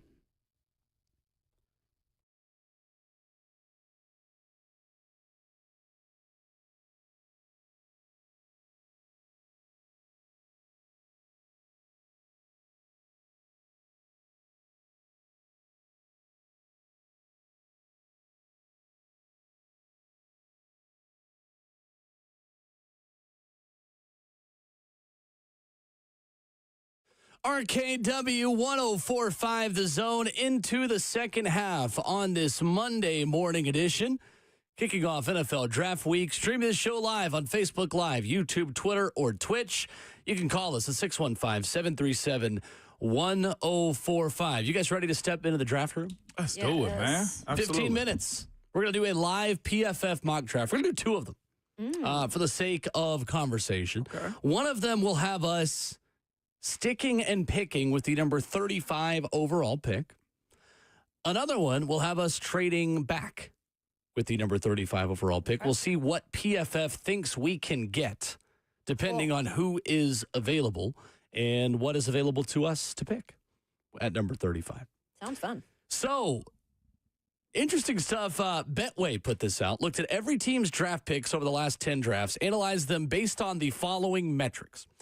End-of-season award winners drafted, so that's NFL MVP, Super Bowl MVP, NFL Offensive Player of the Year, Defensive Player of the Year, all these things, Rookie of the Year, Defensive Rookie of the Year. All-pro players drafted, first and second team. Drafted rookies who have made the PFWA All-Rookie team. Pro Bowlers drafted, and Super Bowl winners drafted. So each team in the NFL was given a normalized score for all of these metrics. And it's interesting to me that the team the Titans are emulating in a lot of ways is last on this board. The Green Bay Packers, guys, according to this study, this metric, is number 32 in drafting in the last 10 years. Chad Brinker was a pro scout for the Packers from 2012 to 2017, assistant director of pro scouting / salary cap analyst from 2018 to 2020, personnel / football admin exec from 2021 to 2022. Not necessarily in the draft process, but in part of the organization. Are you surprised to see the Packers as the worst drafting team in the NFL over the last 10 years? Yes. This was a shock to me. I'm scrolling along my timeline, and I see this pop up, and I'm just like, whoa, wait a minute. There's no way Green Bay can be in this conversation considering their level of what we like to say, consistency. But it seems to me there has been a whole lot of good, not great, come out of there, which is why they're in the middle of the road right now and waiting for Jordan to Love, I guess, take them to the another level. It's interesting when you do break it down, Will, because I think you would have thought they'd at least be somewhere higher than the bottom 5. But we have described the way that they draft, right, in the past. And I think when you think of Green Bay, they're always consistent, But I think when they're the best is when they obviously have a high caliber player like an Aaron Rodgers who took them to the next level. And so maybe then at that point, you didn't need all these big time draft picks to hit because you had the quarterback there. Now that he is gone and Jordan Love has not become yet that guy, and we don't know if he will become that guy. He's kind of middle of the road right now, but we see that he could eventually probably take them a little bit higher. He's got more work to do, though. But what is interesting about this, too, is you mentioned the Chiefs are in the top 5. And I think if you're the Titans, right, if you're the Titans, you have to definitely look at, yes, Chad Brinker's way of drafting, but also what Mike Borgonzi brings to the table. And I think Mike Borgonzi, while he's not end-all be-all say, I think he's going to have the most impact long-term on how the Titans draft. I do think this is skewed a little bit because of the all-pro players that were in Green Bay for so long. Aaron Rodgers and Devontae Adams kept younger guys from being that level and winning awards and being Pro Bowlers and being all-pro, because you had 2 all-pros that were walking gold jackets there for quite some time. So I do think the Rodgers part of this kind of skews it a little bit. And when you look at teams who are in the top 5 of this, Chiefs, Cowboys, Rams, Ravens, and Eagles, they all really hit on their quarterbacks. Albeit in different circumstances. The Rams have just drafted, I think, better than anybody in the league over the last 5-10 years, because they're consistently finding gems on day 2 and 3. That's the reason why they're in the mix. But obviously Kansas City is going to always be number 1 because of Patrick Mahomes. Yeah. No doubt. They got the QB so right that they're up there. Cowboys have drafted pretty well. They've not lived up to the expectations of who they've drafted, but Jerry Jones knows how to draft. For all of his weaknesses, we got to give him credit for what he's good at. They are pretty good at drafting. Ravens and Eagles, I mean, obviously, you know, the Ozzie Newsome way in Baltimore and Howie Roseman in Philly. Bottom 5 teams within this this study. Checks out. Chicago Bears, Seattle Seahawks, Jacksonville Jaguars, Las Vegas Raiders, Green Bay Packers. Because when I think of bad drafting teams, I think of the Jags and the Raiders. Yeah. I don't think of the Packers. I don't either. I don't either. And it's fascinating, too, because a little bit of this is also impact of, like, first-rounders playing also, too. It does. And totally. that's where it becomes super problematic. Like, if you look at the article and you also go to some of the comments, not that that's law, but a lot of their fan base is saying, oh, we draft role players. We draft guys that fit into our system. We draft guys that are good, not great. Like the impact star players, they don't possess a whole lot of them. And to be quite honest with you, if you look back at their first-round draft picks, albeit they are picking towards the latter part of the draft more times than not. But I'm going to reel off some of these guys, and you got to say to yourself, well, where's the home run hitters, right, as it pertains to what they're doing? The one big home run that they have has been Jordan Love, dating back to the 2020 draft. Yeah. That's the one. Jordan Love is 2020 draft. 21 was Eric Stokes, cornerback. Anybody can tell me much about Eric Stokes? He has 1 career interception since he was drafted in 2021, 29 overall. Quay Walker, Devontae West Wyatt also in the same draft. Lucas 2 first-round picks. At one point, they used 3 straight first-round picks on Georgia players. I know, which is insane, man. Lucas Van Ness. I think at the time, a lot of people didn't see that being the draft pick that was worthy of that slot. 7 sacks in 2 seasons. 7 sacks, and then one of the biggest ones has been Rashawn Gary. He came out as a highly touted first-round draft pick that I think he got a second contract, but it wasn't record-breaking the way you wanted it to be, and his impact has been good, not great, right? 39 sacks since he was drafted in 2019. So that's their best one, honestly, Rashawn Gary. Best one. And that's Jordan Love, right? You got your quarterback. And that was a surprise to many that they took him at that point first in the first round. As big of a headache, Kayla, to that point, Aaron Rodgers has been, the need for impact players, the need for stars is, if we're correlating this to Chad Brinker in the Green Bay way, right? If we're correlating this to this, if you do get Cam Ward, which we all expect, what is the support, the hit on second-round picks, being able to hit as many times you possibly can on stars? Like, that's one thing they do in Green Bay. They have a ton of picks, and they make up for it, from my understanding, on the back end of their drafts if they're not hitting on those first 2-3 rounds. So Chad's he's in the driver's seat right now, as far as we know. Him and Borgonzi both. I'm really interested seeing this turn out the way it did. Like how far and where you can take this team if you don't have the quarterback that can continually make plays for you. And at Kansas City, really quick, too, where Borgonzi has learned under, really, they've had a past of really hitting kind of deep in the draft. So you see them, they've hit on a lot of their fourth rounders. They've had some luck at fifth round. So it will be interesting to see how they evaluate together coming from two kind of places that have been consumed as or expected to be kind of powerhouse programs. And Jayhawk put in my ear too. Can't forget Bajair Alexander, all pro guy too himself. So yeah, big time. I guess what's supposed to be the hit rate on those first rounders that they're getting, especially if you're a winning program? Like, these dudes are great role players so far. They got depth. They make plays for Green Bay, but nobody's jumped out and become a stud. Like, it's probably not many people that understand or know who Devontae Wyatt is. If you go through the last 5 drafts, not counting last year, because I think it's too early to know what Jordan Morgan is as an offensive lineman, considering he only played 6 games this past year. Lucas Van Ness, 7 sacks in 2 seasons, not successful. Quay Walker and Devontae Wyatt have not been successful as first-round picks, 2 of them in 2022. Eric Stokes has been a miss in 2021. Jordan Love is a hit for the 26th overall pick, and Rashawn Gary, I would say, is a hit. Okay. Darnell Savage, I would say, is also a hit. So 2019, they were great with their 2 first-round picks. And again, they had multiple first-round picks in 2 of the last 5 drafts. Yeah. They've had multiple second-round picks multiple times. And again, they traded away some of their veteran aging stars before they lost value. They traded away Aaron Rodgers before he lost total value. They traded away Devontae Adams before he lost total value.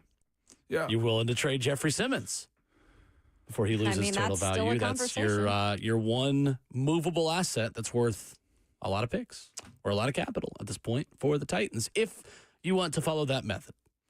And that is something that they were known for years and still do to this point. And Chad has verbalized that too.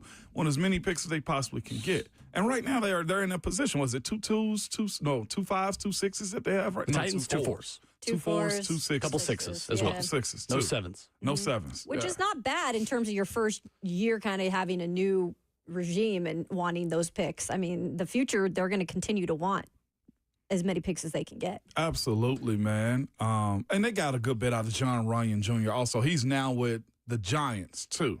So he's a 6th-round pick that they were able to just maximize as much as they possibly could.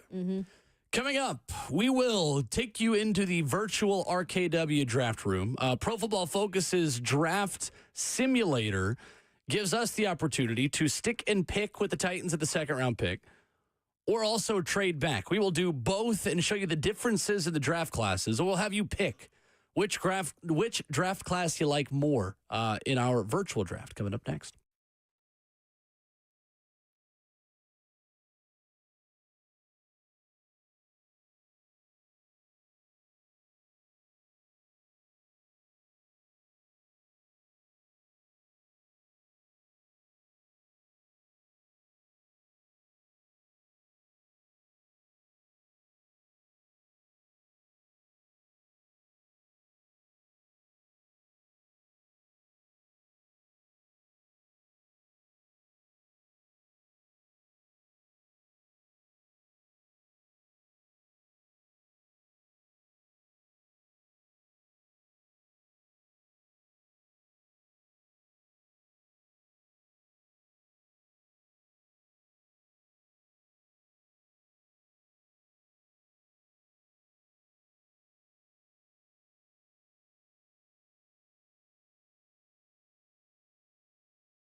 RKW is brewed by Scooters Coffee on 104.5 The Zone. If you need that pick-me-up this morning after a holiday weekend, after a later Sunday night, check out Scooters Coffee all around Middle Tennessee. White House, Mount Juliet, Rivergate, Smyrna, and Brentwood. Download the Scooters Coffee mobile app today. Order ahead and save $2 off your first mobile order. I was up later last night watching The Residence on Netflix. 10 out of 10 show.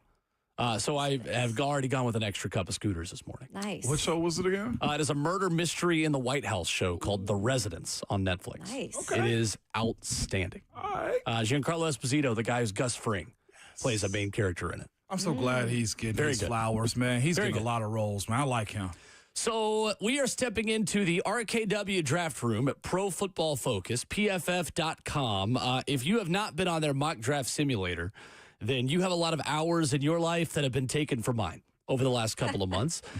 We have the ability to make all 7-round picks for the Tennessee Titans. We're going to do one of these exercises with a trade back and another one without a trade back. So I've already gone ahead. I've selected Cam Ward with the number 1 overall pick, and we are here on the board, guys, at 35. Okay. So basically, we're going to put out a picture of both of these draft classes. And just for the sake of making this as easy as possible, we're only going to trade back in the second round once. We're not going to do, like, you can honestly finagle this thing where you can take, like, 8 additional picks and just trade back over and over and over. We're not going to do that. So we'll put out pictures of both of them and see what people think is the better draft class. But at 35, hello? Okay. At 35, we don't have a lot of great options that I would prefer, personally.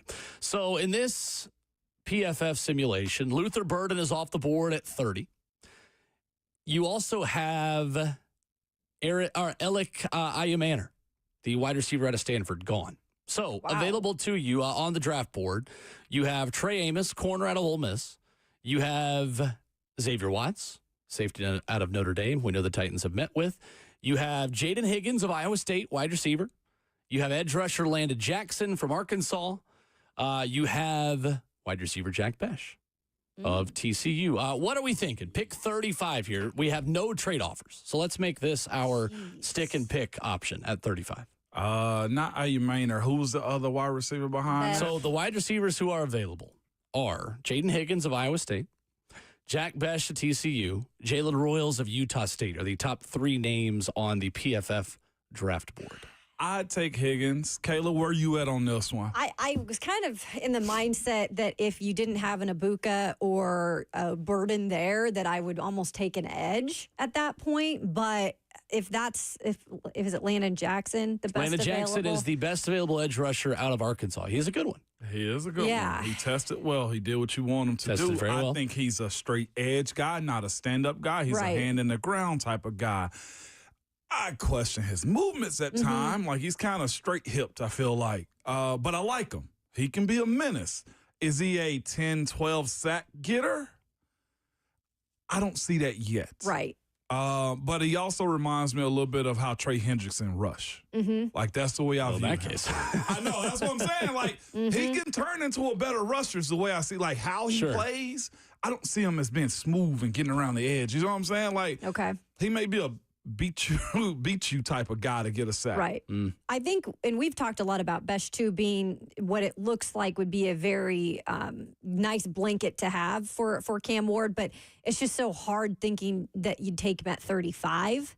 I don't know. But if that is easily could, a wide receiver that's available, I like him a little bit more than the other. Then Higgins or Ayumanor?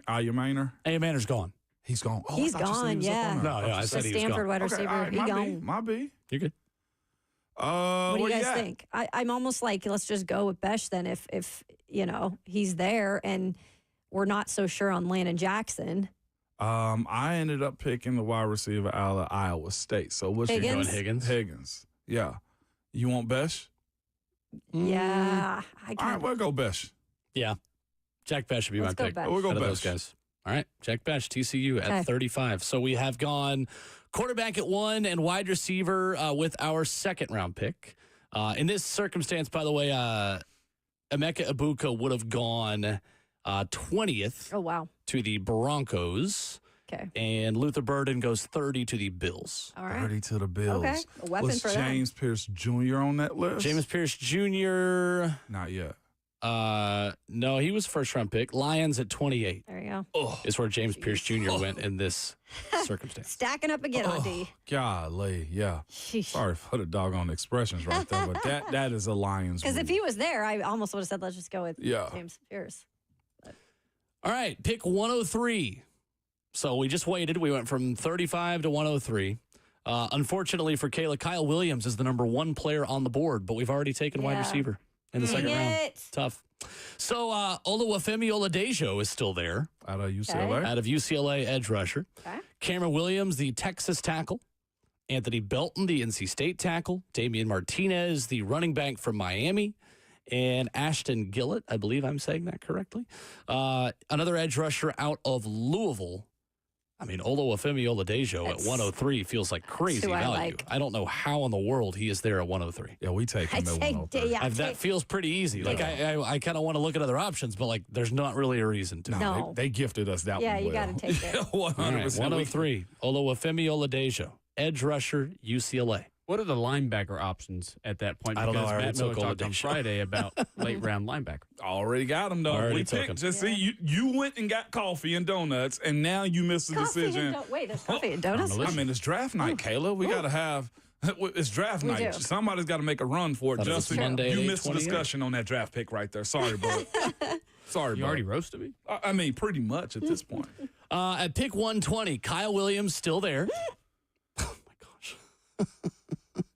Danny need Stutzman, help. linebacker at Oklahoma. RJ Mickens, safety out of Clemson. Jacob Parrish, corner out of Kansas State. Savion Jones, edge of LSU. Isaac Tesla, wide receiver, Arkansas. Yeah, and Stoney Keeley talked about him in the last hour. he's different too because if you got Besh already in that second round, you probably don't need another slot type. So As far as Kyle Williams goes, yeah, Eeh, even yeah. though it's really hard passing up on Kyle Williams, I mean Tesla is a little different. At linebacker, available to you at pick 120, you have Danny Stutzman. You have Okay. Jack Kaiser. You have Smile Mondon, who I like quite a bit, but I think we can get him later. Mondon is ranked 155 on PFF's board. This is pick 120.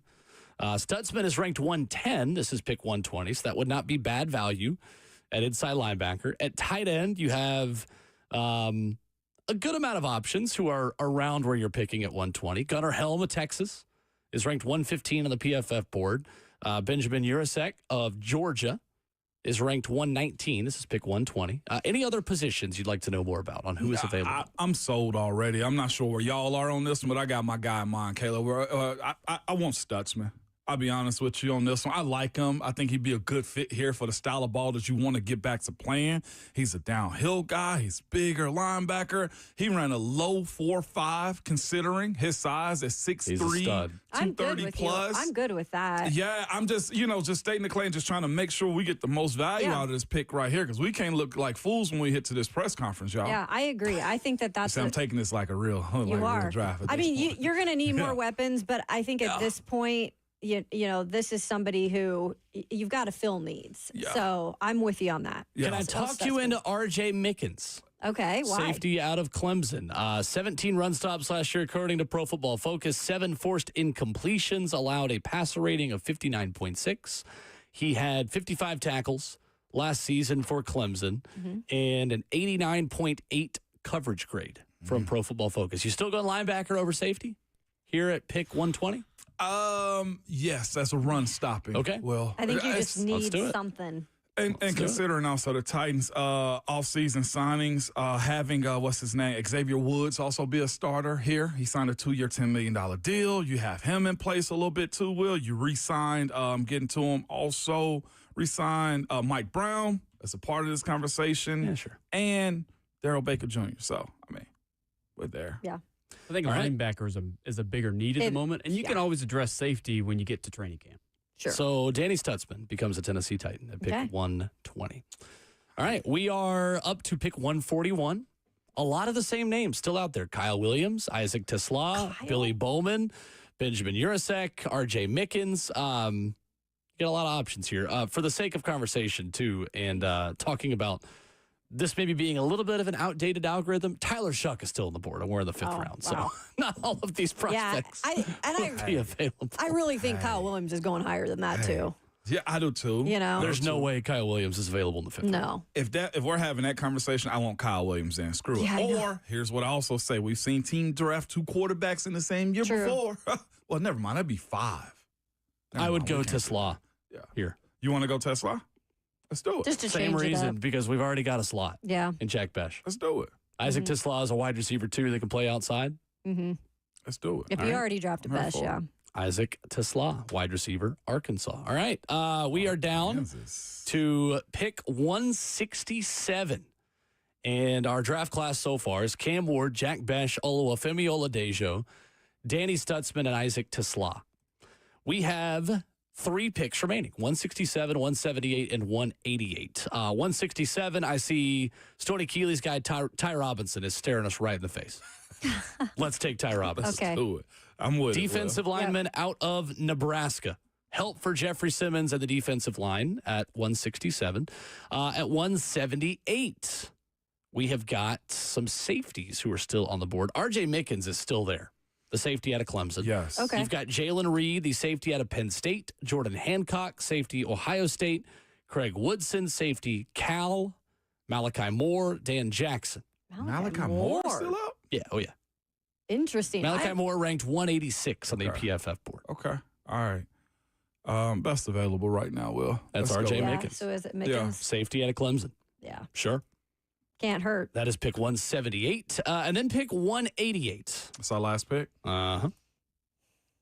What positions do we have again, if you don't mind reeling them off? Will? We have picked 2 wide receivers in Jack Besh and Isaac Tesla. We have taken quarterback Cam Ward, edge rusher Oluwafemi Oladejo, D lineman Ty Robinson, and safety R.J. Mickens. So we have not taken a running back. We've not taken a tight end.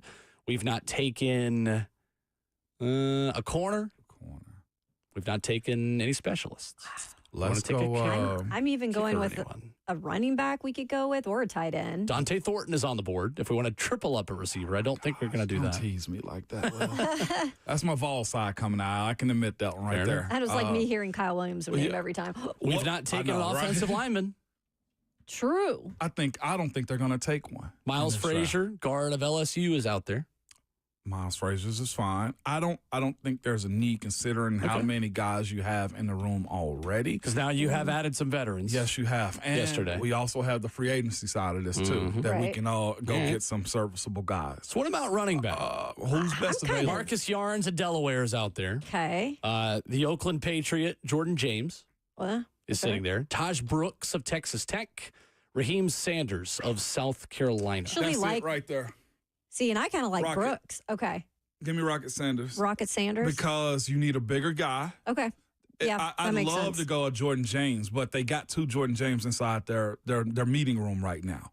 I'm just thinking the balance of the group. Yeah. Rocket Sanders is a downhill, Great beat you name. up type of back right there. I like it, but what's also best available, sir? If you don't mind. Because The best available player, regardless of position, is Miles Frazier, the guard from LSU. I want a And you- running back. yeah. And you also got to start planning for Zeitler at some point. Now, Miles Frazier also has played out of LSU. You got you want a running back, Kayla? Mm-hmm. Let's do RBs. I think Taj Brooks is our 7th round pick. Taj Brooks. Taj Brooks. Okay. I'm a big fan of his. I watched him at Tech last year. Yeah. He's pretty talented. Played a lot of football. It's 2-1. I'll take it. I'll concede on that one. We're good. I think that's a solid Taj draft. Brooks is our final pick. All right, so let's see what PFF gives us grade-wise. Analyzing your draft, grading your draft. Pro Football Focus has given us an A-. Whoa. And it's given us an F on Taj Brooks as our last. Oh, did it really? Yeah, it did. A B for Cam Ward, an A- for Jack Besh, an A for Oladejo, B for Stutzman, A for Tesla, a B for Ty Robinson, an A+ for R.J. Mickens, and an F Nice. for Taj Brooks. Damn. They gave us an F. I wonder All right, what it so would have that been if we is would have gotten your draft Would've got- A. yeah, Rocket. Let's do it again, shall we? 7 rounds. We'll take Shedeur Sanders first. I'm just kidding. We're taking, that was not that And funny. Titans fans Trust go me. crazy. That was not that funny. Cam Ward goes number 1. At 35, this time we are trading back. We have 2 trade offers. The Miami Dolphins have called us. They have picked up the phone. They are shopping pick 48. Ooh. Let's see if the Dolphins would give us a 3 and what do we think? A future 3? Yeah. Let's take 2 3s That's to fine. move back 13 spots with the Miami Dolphins. 37% chance to be accepted. It is Perfect. declined. Oh. So let's add, what do we think? Maybe a 4, future 4. That will be accepted. Okay. Would you take a So a 3 and a future 4. Yeah. Got it. We could take 116 from them as well. I don't think that's realistic. I No, don't think you're that's not. taking Miami's next No. 3 picks just to move back 13 spots. I like what you said. That's okay with me. Future 3, and then let's do a future 4. That will definitely be accepted. We want the future 3. We want 2 third-round picks next year. Yeah, we do. So a 3 this year and 48, 98, a 3 next year. okay. Let's give them our extra 6 next year. Yeah. Yeah. That one was Perfect. accepted. Yes. Okay. All right, let's so do we business. moved Way to back. cook. We moved back to pick 48 with the Dolphins. We picked up their 3rd-round pick next year, and Perfect. we gave them our other 6th-round pick next year. Okay. So at pick number 48, Jaden Higgins is there.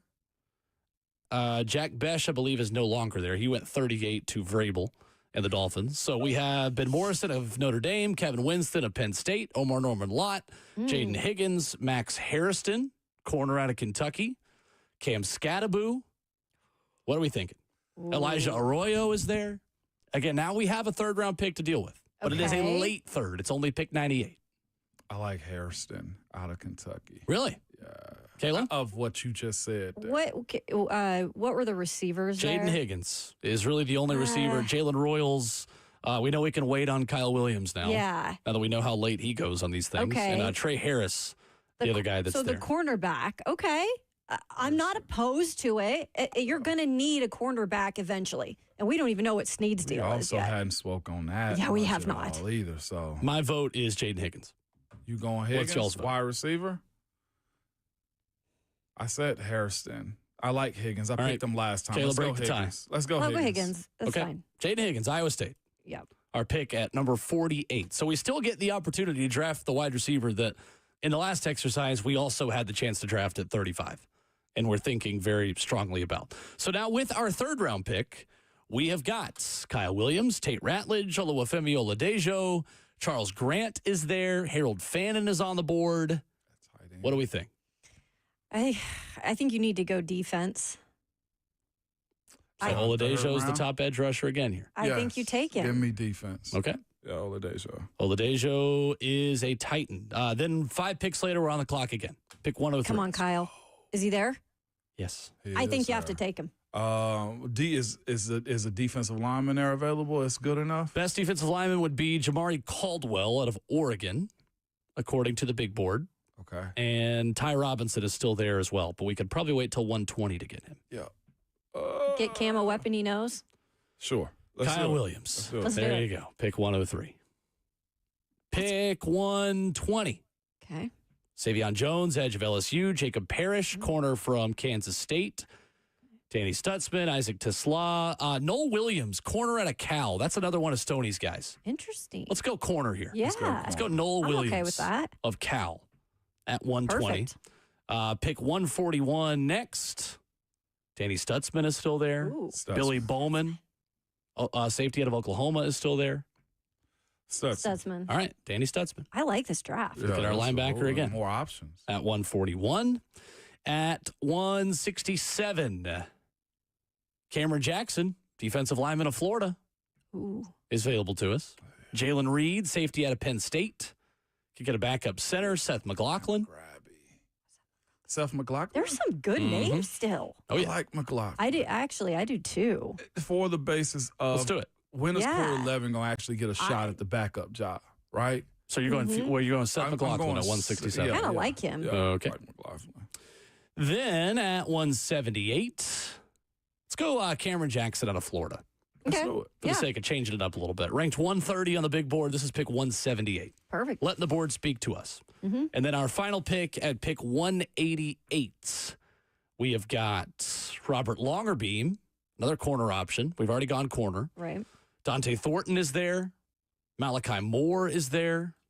Have we taken safety yet? We've not taken a No. safety yet. Let's I'll take take Malachi Moore. Malachi Moore. Yeah. Let's do it. Malachi Moore out of Alabama He could be a special teamer, is too. our He's seventh gonna have to round be, pick. yeah. So we got an A- for our first draft, and the picks are being tabulated. We'll tell you how we did in our second draft as well when we come back. We'll put this out at Ramon Kayla Will. Whichever draft you like better.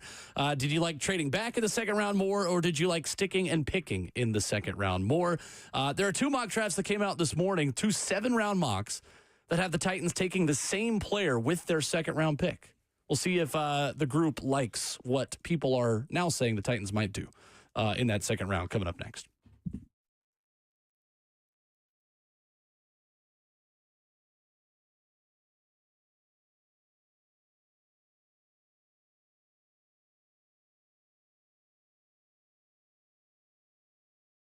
Hey, it's Will Bowling. You've probably been looking for cars and you see the words buy here, pay here, and maybe it makes you think you want to head elsewhere. Most of those dealers, they come with certain reputations, but I'm here to tell you there's one place with the best reputation, a different reputation. That is Nolensville Road Auto Mart. They're different for a few simple reasons. They have been doing business in Nashville for 61 years. They're Nashville natives that only sell clean title cars under 12 grand. So if you're new to town and you need a place to trust, they have got you. Maybe you need that first car for the 16-year-old in your family, that new driver.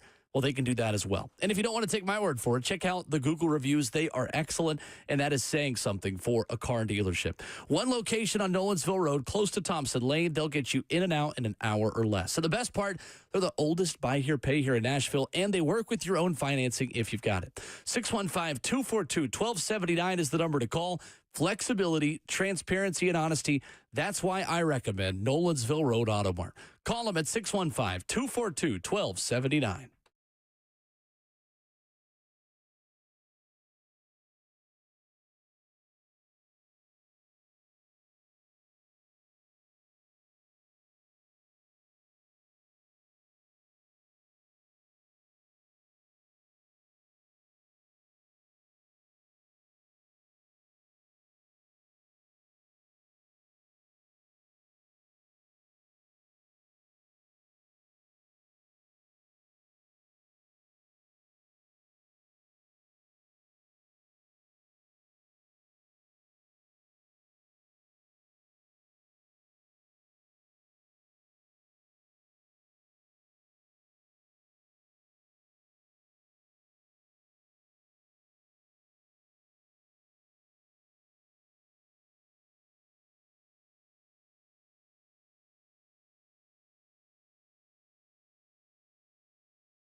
RKW on 104.5 The Zone, brewed by Scooters Coffee. Wrapping up hour 3, 615-737-1045, the number. Our draft expert, Stoney Keeley, joined us in hour 2. We asked him how you make Cam Ward a success in the Titans offense. And we'll tell you what he had to say coming up here in 10 minutes to start off hour 4. Our mock drafts are up. At Ramon Kayla Wilmer, you can follow the show and stream the show. And so far, only 6 of you have voted because it just went up. But the audience likes the trade back in the second round draft more than the picking at 35 draft. And you can check out both the live mock drafts we just did on Twitter. There you go. Mm-hmm. Fun exercise. Worked out Really well. fun.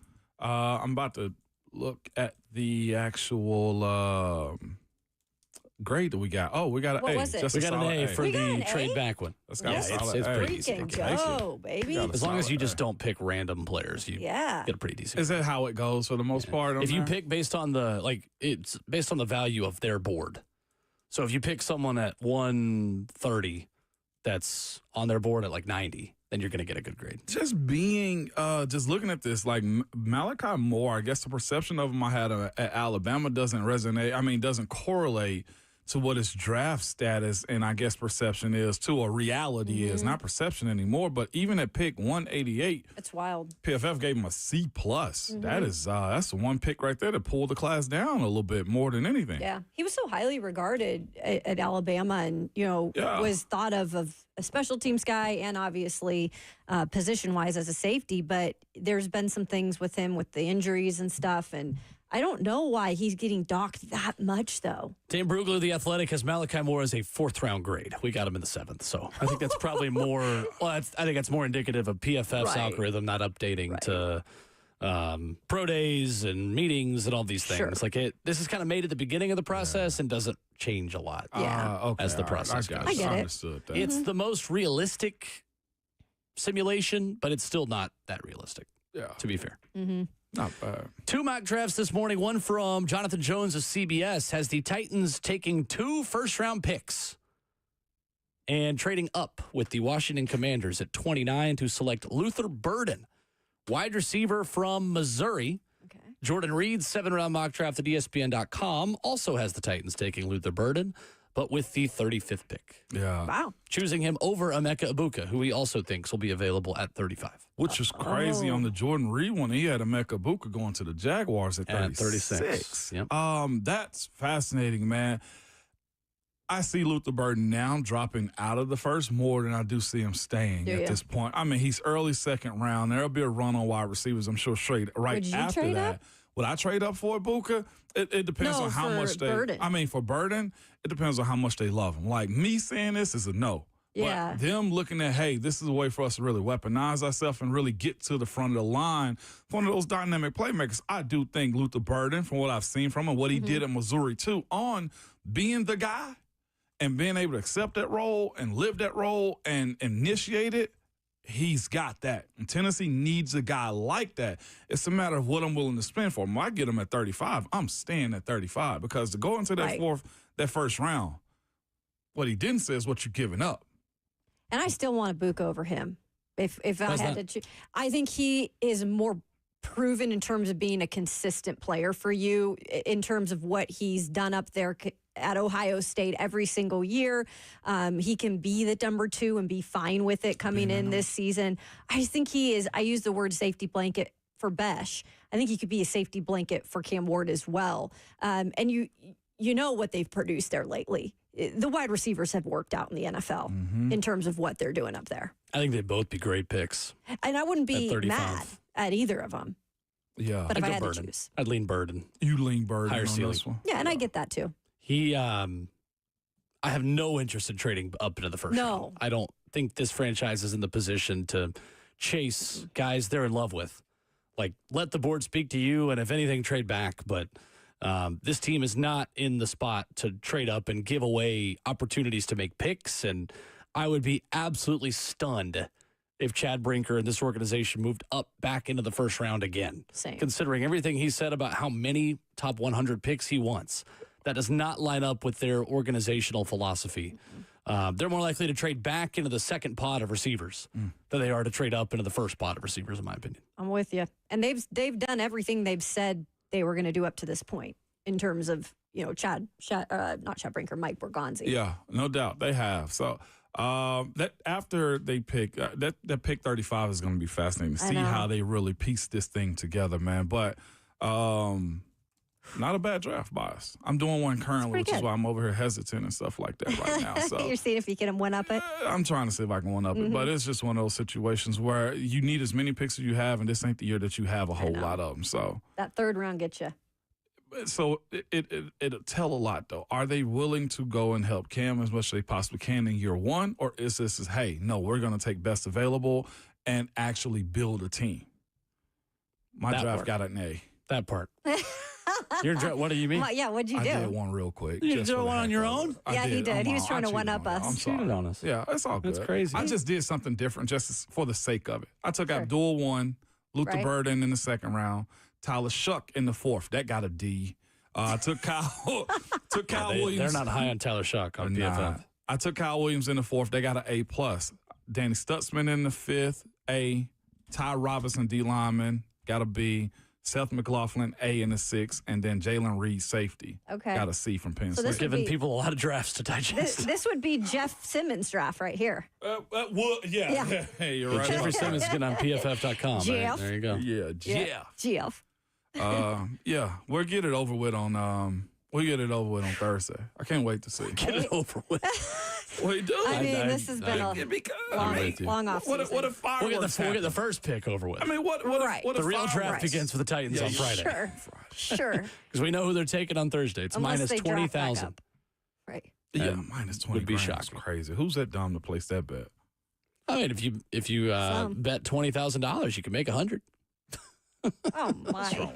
That's the way it works. No, You thank lose you. that 20,000. But you get 20,100. So you win $100. Coming up, fourth and final hour of the show. If you're just waking up, starting your workday, what Stoney Keeley, our draft expert, told us about setting Cam Ward up for success. Next.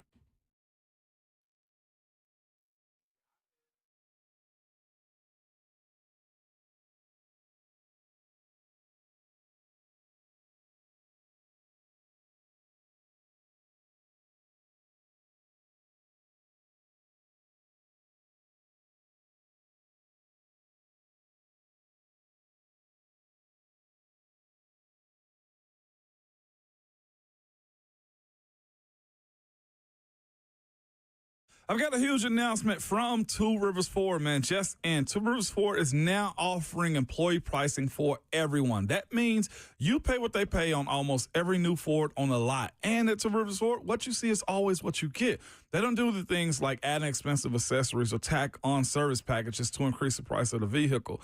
Two Rivers Ford is upfront and honest every single time, and now they're offering you employee pricing. There's no better time to buy American. There's no better dealership than Two Rivers Ford. They're locally owned and operated for over 40 years and home of the non-commissioned sales team, and now home to employee pricing for everyone. From America for America, Two Rivers Ford, the South's most trusted Ford dealer.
It's 9:01 from the 104.5 The Zone Studios. Good morning. I'm Justin Hawkins. It's officially NFL Draft Week, and the Tennessee Titans, who obviously hold the number 1 overall pick, kick off the 2025 NFL Draft in just 3 days.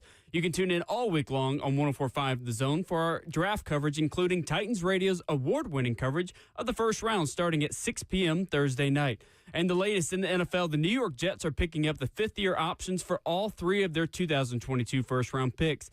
Cornerback Sauce Gardner with a $20.1 million option, wide receiver Garrett Wilson with a $16.8 million option, and defensive end Jermaine Johnson with a $13.4 million option. And over the weekend, for the Tennessee Vols, former Tennessee quarterback Nico Collins officially announced his commitment to the UCLA Bruins yesterday, taking to Instagram, breaking the news. And in basketball, per Joe Tipton of On3 Sports, 5-star, 6'9" forward Nate Ament out of Virginia announces his commitment to Tennessee. Ament is reported to have chosen the Vols over Kentucky, Arkansas, Louisville, and Duke. Ament is the number 3 overall prospect in the country and is the highest-ranked commit in program history. For all your foundation repair and waterproofing needs, you've got to go to USSTN.com. Breaking news at once on your home for the Titans and Vols. This is 104.5 The Zone.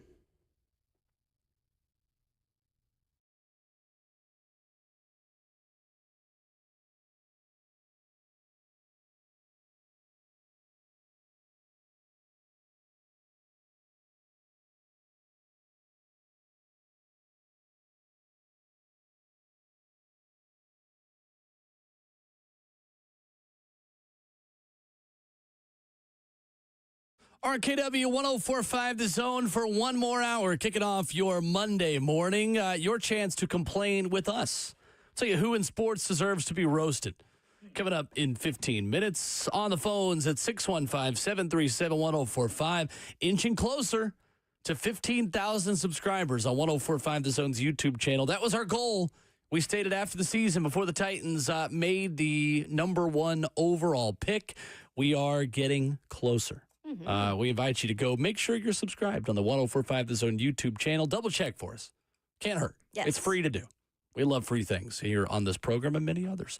So Stoney Keeley joined us earlier this morning. We talked about Cam Ward. We talked about the future Titans quarterback who will become the Titans quarterback in just 3 days. Justin, do we have Stoney on Cam ready to go? Locked and loaded. Here we go. Stoney on Cam Ward earlier this morning.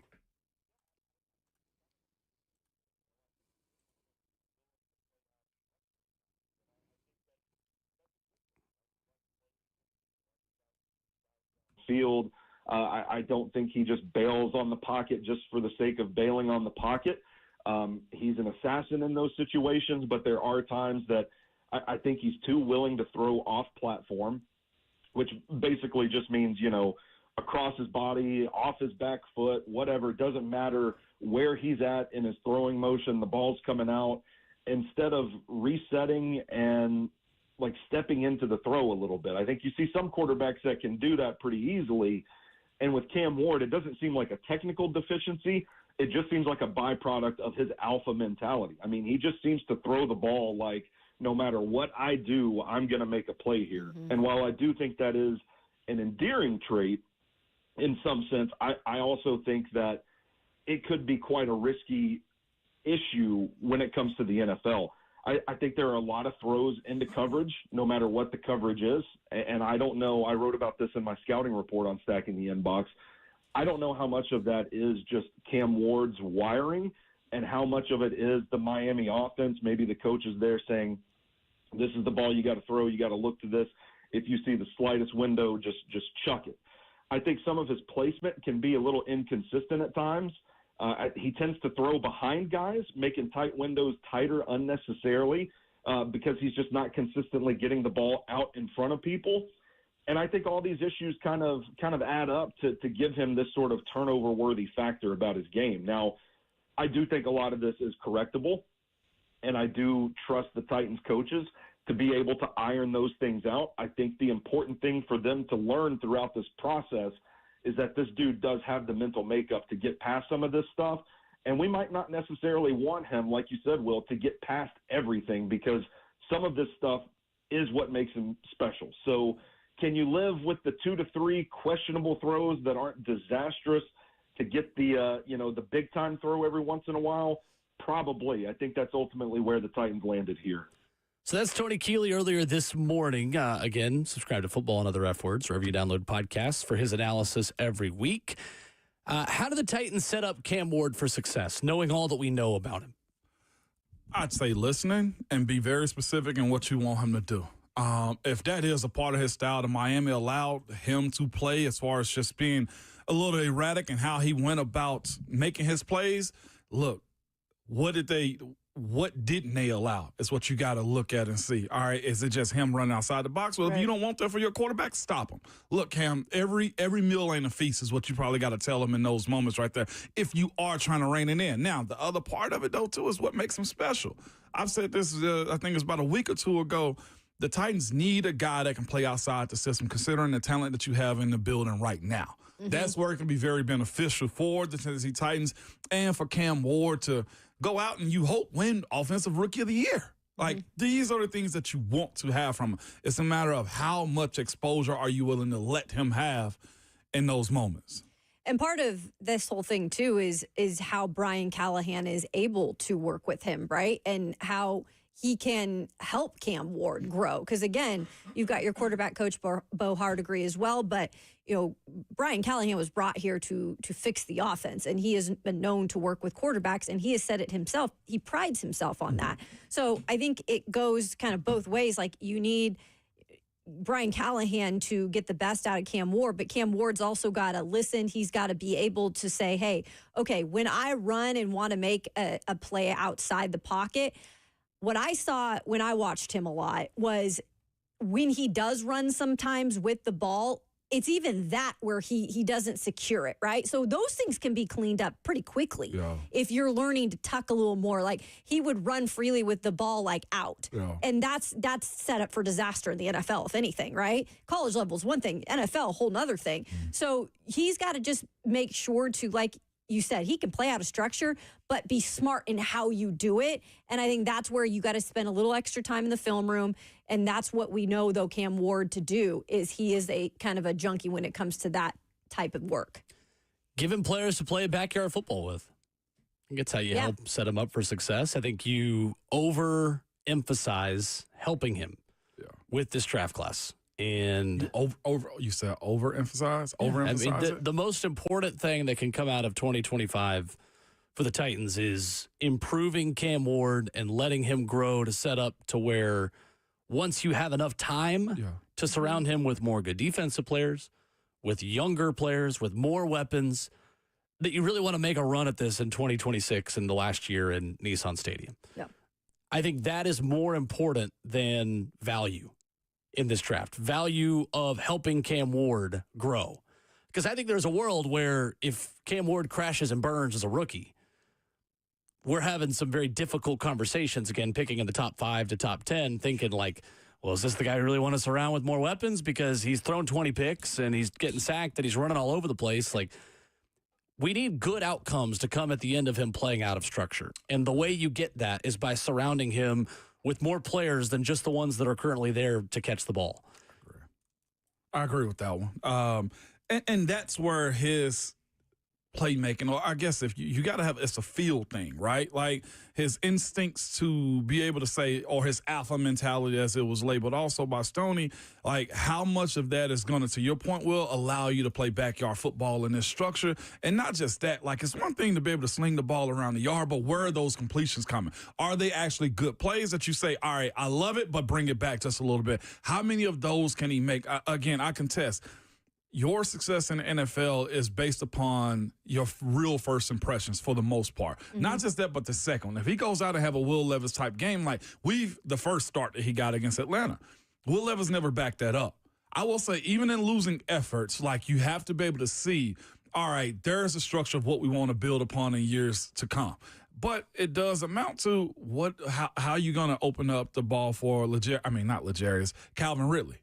Right? I saw Legarius in something that Jayhawk sent us. But how can you continually make better players out of those guys, what you have in-house? And I'm fascinated to see Cam do that. Mm-hmm. And where is he going to be able to get down and be safe on the sideline? You know that what to me is the cocky side of it, that you might have to rein in chest a little bit till you get your bearings. Well, and on that note, a lot of that side, that hero ball side, or putting the team on his back, he kind of has had to do that his career, because even at Washington State, the defense was not good. Like, he had to try to win games sometimes. At Miami, defense was gross. Like, he had to try to win games sometimes. You hope at this level with a defense that I think the Titans will have a decent defense, right? They've always been kind of known for that. Last year, then it kind of right, but it was good enough to help win some games. So you do think sometimes too that he will get help defensively on that side of the ball too, that maybe sometimes he doesn't have to do the heroics. Coming up, the Monday roast allows us and you to roast anyone in sports. 615-737-1045. Plus, a breaking news story in college football. A Tennessee quarterback target is visiting another school on Tennessee's 2025 schedule. That's next.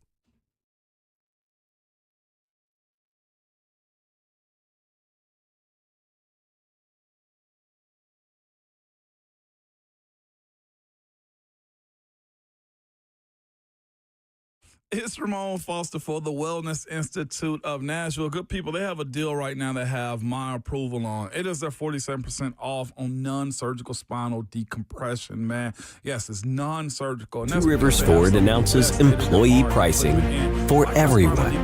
Every tradesman, every dad, every rising star. You pay what we pay. Two Rivers Ford. Locally owned.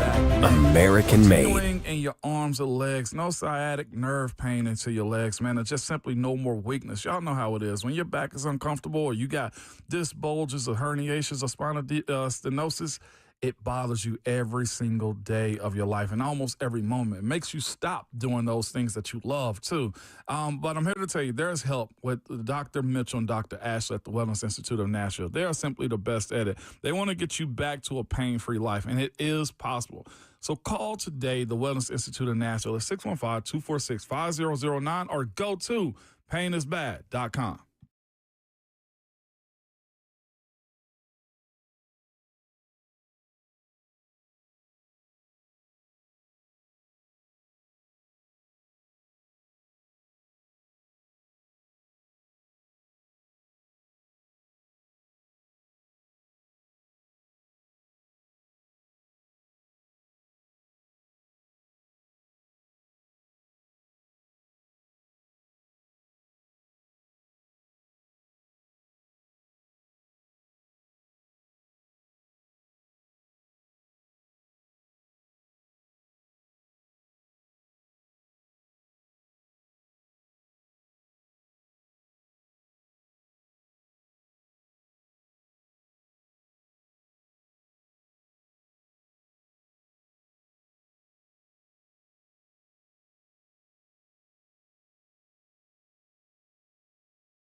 Monday morning, hour number 4 of RKW brewed by Scooters Coffee. Download the Scooters Coffee mobile app today to order ahead and save $2 off your first mobile order.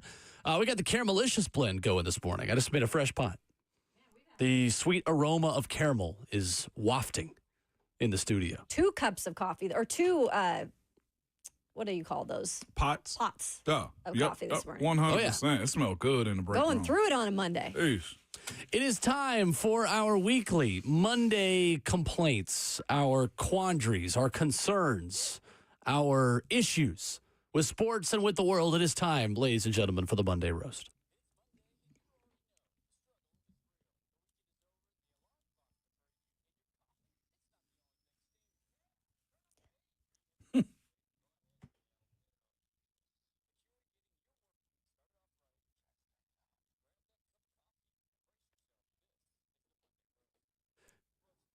You can join us for the Monday Roast, 615-737-1045. Who in sports deserves to be roasted today, Ramon Foster? I got you, man.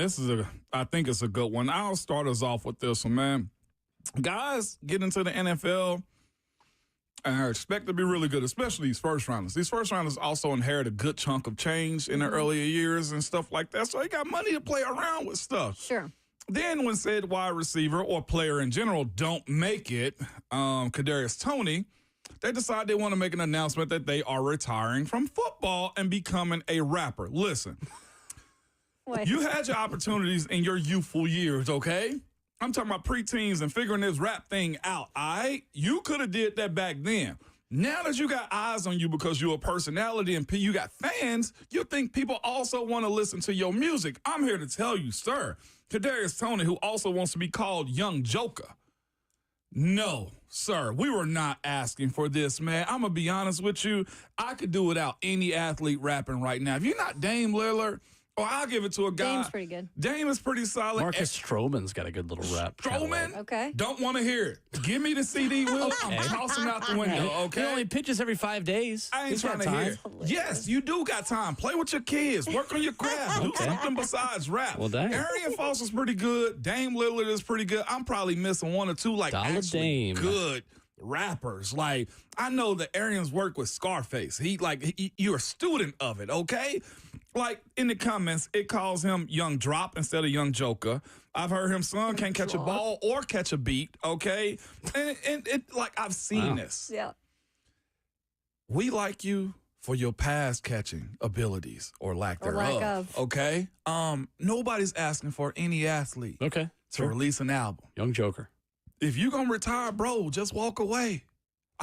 You see, he did refute the retirement rumors. He made an Instagram post that said, "Goofies on the net hollering I'm retiring. Just want clout." Listen, you do too by doing Goofies on the net. this rapping thing. Hey, Kadarius Toney, boom, roasted. I guess I've been described as goofies on the internet before. I heard the song, would not listen again. Okay. How about we call him Young Joke? Listen, Joker, listen. Describes his career. If his album goes plastic, then he will be a joke, okay? Like, I was going plastic. That's crazy. He'll in join this room- Isaiah Plastic instead of Wilson. platinum. yeah, Isaiah Wilson, another rapper. Didn't even have a career in the NFL. Nobody's asking for you guys to get behind the mic. All right, who else deserves to be roasted? That was it for me right now. That's all you got? Yeah, Just that's one it. today. Yeah, I just thought that one was elaborate enough to just roll on. I got another one too, but I'll wait. Well, just go now. No, I'll Go one wait. by I one. want to Another wait. one, I want he to says wait. it all I thought you just said you had He one, wants and then us you to- I do immediately have turned that around and one. said, My "I've got second another one's one." not really strong enough right there. Okay. You well, wanted to brew a little, Yeah, I do. Go ahead. just like something was brewing in the Giants clubhouse over What the happened? weekend. No, I missed this. Kayla, you go next. Go for it. So this is the segue. If you've ever been in a clubhouse on the visiting side, it's close quarters, let's just say, okay? It's not like the home clubhouse. And this was after the game on Friday for the San Francisco Giants. They were playing at Anaheim.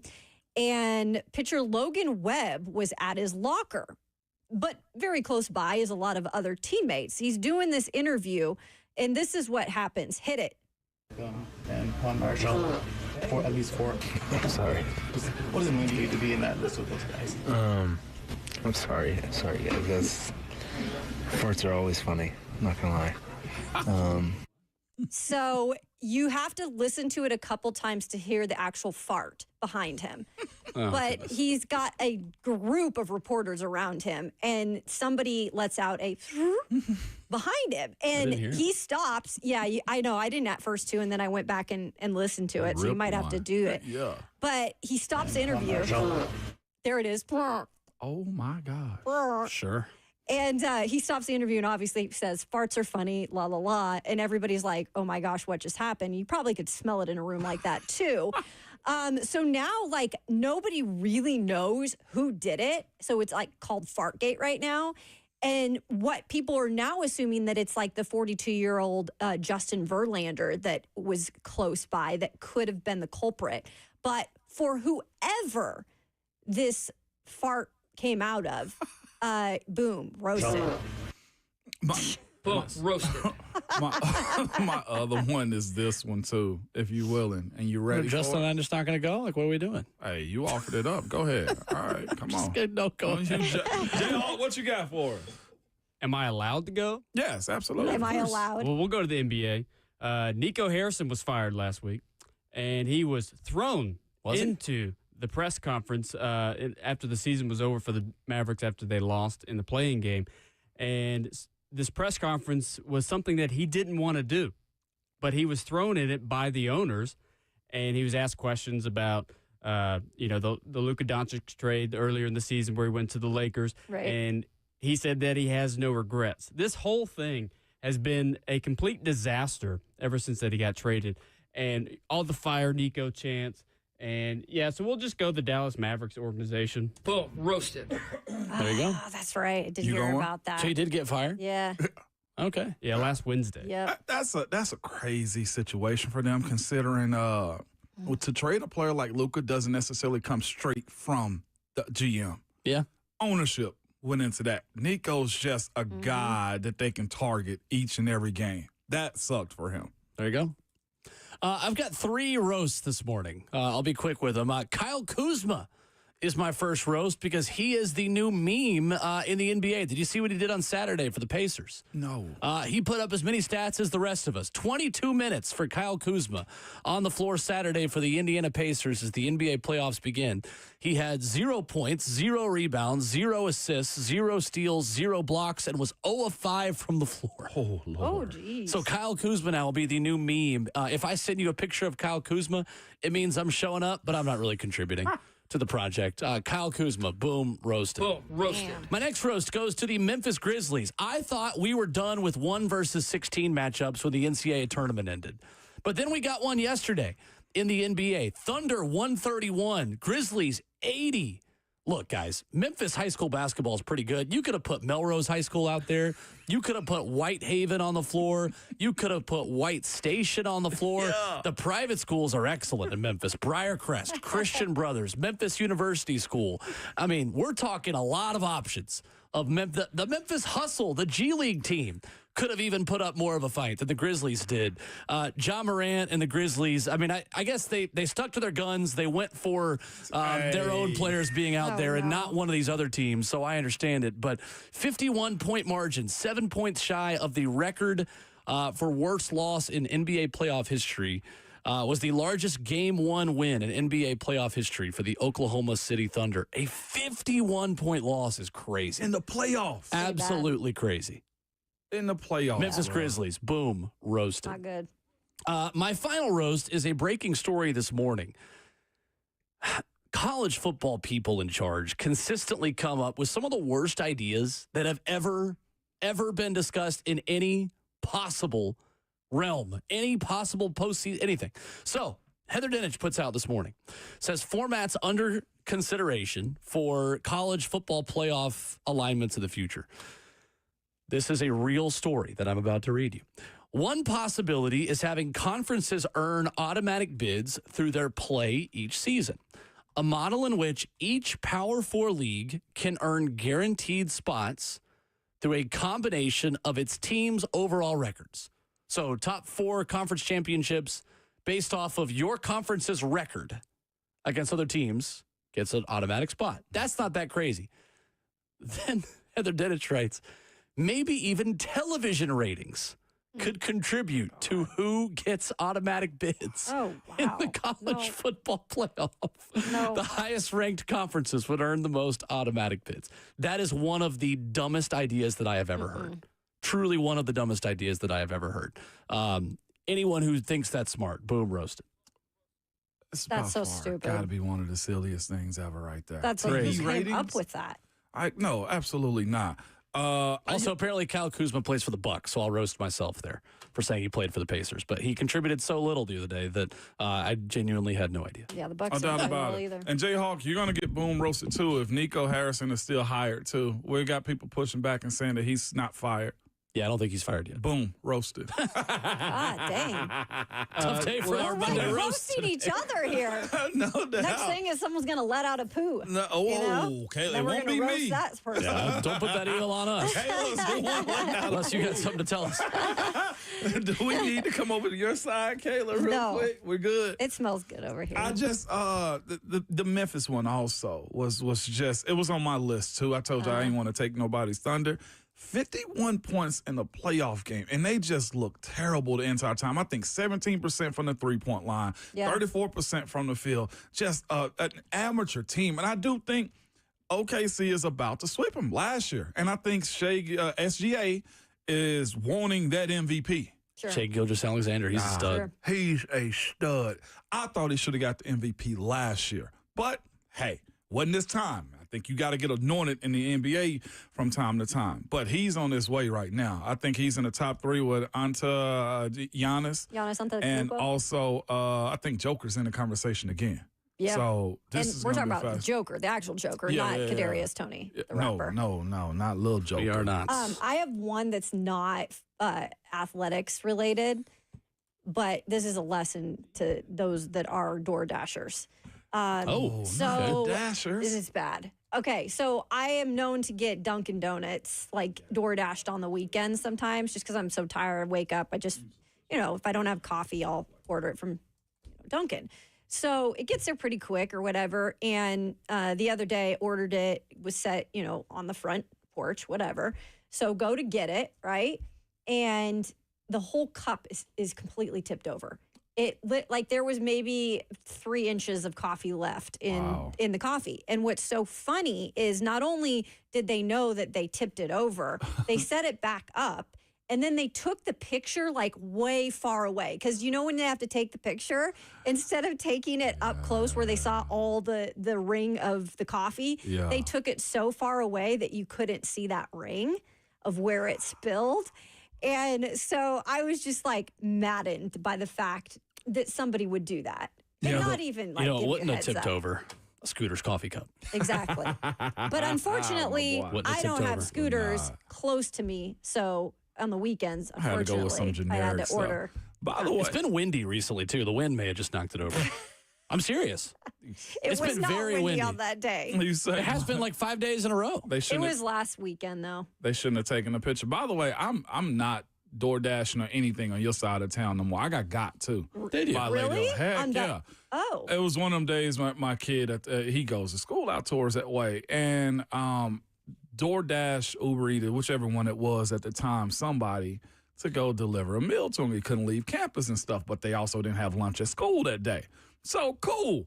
This lady goes on campus, okay, and just straight showed her she was there and arrived and dipped out. I gave her 1 star, gave a 1 cent tip just to be disrespectful, and I also tried to get my money back and did, okay? And did. Yeah, they do a good job of that. Sketchy out in West Nashville, man. I I'm know. never doing anything with them out I'm there with as far you. as deliveries. Not great. Not I great need at to all. learn.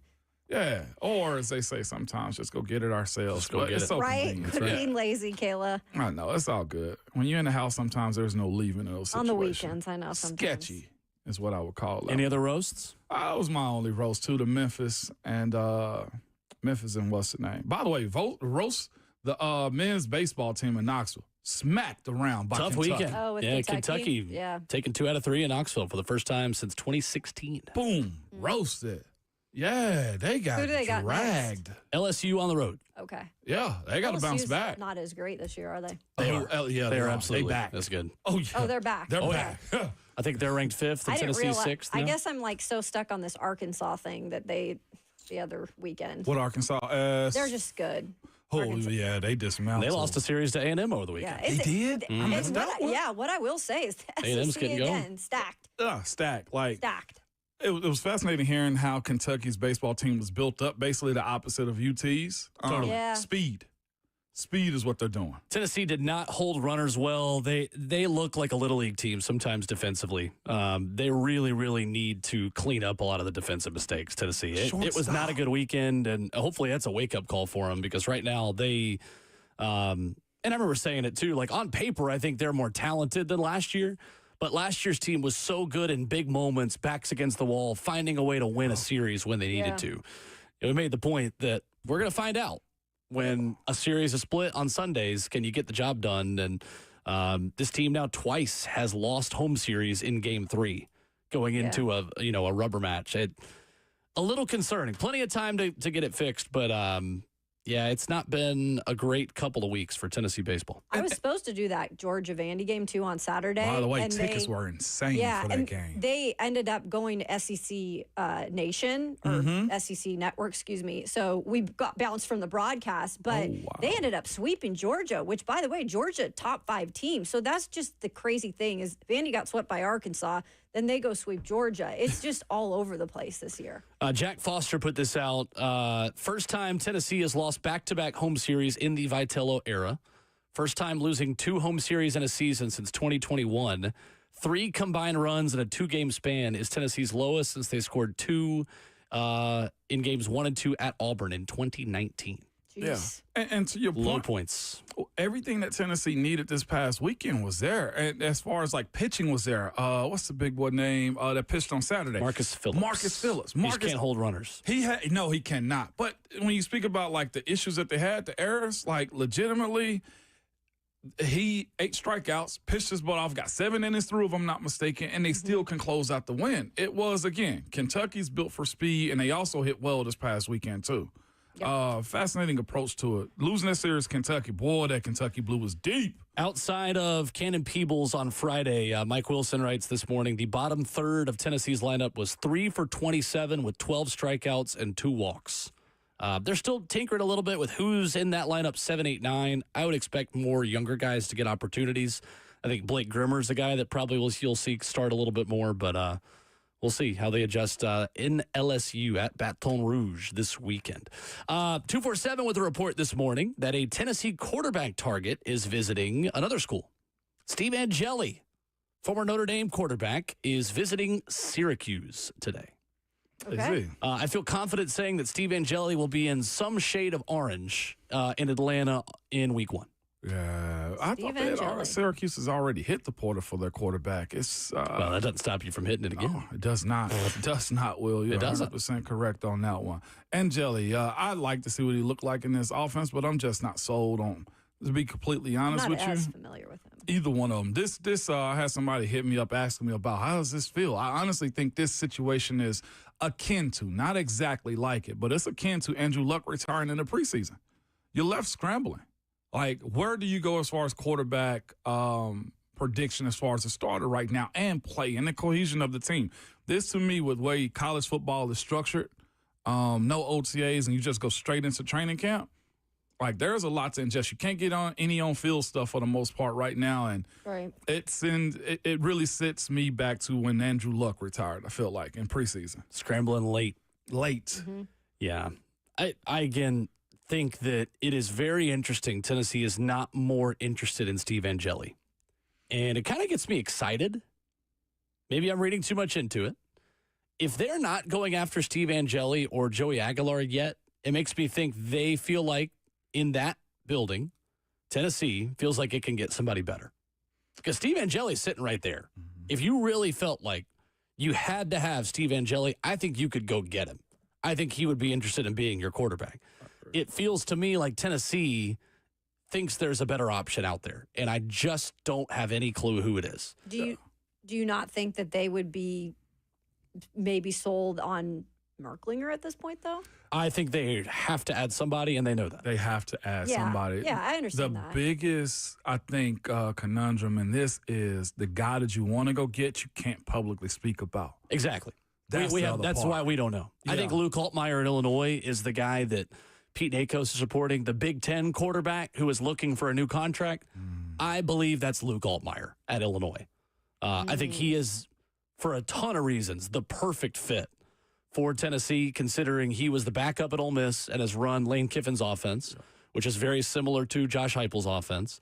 And he was one of the best quarterbacks of the Big Ten last year. Yeah. Altmaier, he was terrific for Illinois a season ago. Again, that's nothing I've heard from behind the scenes. That's a pure guess because I think it makes a lot of sense. There's a lot of buzz around him. I think if Tennessee liked Merklinger, you'd see them going after Angeli right now. Right. Because Angeli is a type that is not going to block Jake Merklinger from still having opportunities. Right. I think Angeli would be brought in to be QB1, but less of a proven commodity than some of these other guys Tennessee's shopping with. 100%. And it's sticky because you don't want to hit the tampering side of this. And just because you get did dirty doesn't mean you're going to go do another team like that, too. Yeah, you got to be careful with that. Yeah, you have to be very careful with that. The rumor mill's hot, but there's nothing really confirmed out there.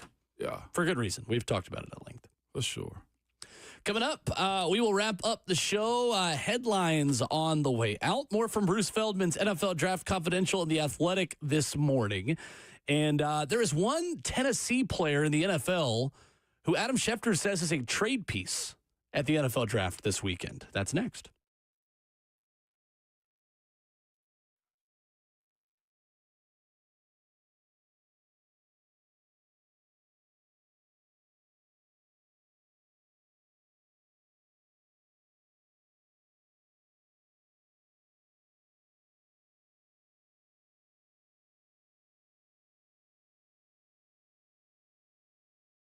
It's Ramon Foster for United Structural Systems. Good folks, did you know that up to 50% of the air you breathe in your home comes from your crawl space? Well, have you ever looked in your crawl space either? I get it. Most of us don't even want to know what's in there, but moisture in your crawl space can create unhealthy issues that can make their way into the air you breathe every day in your home.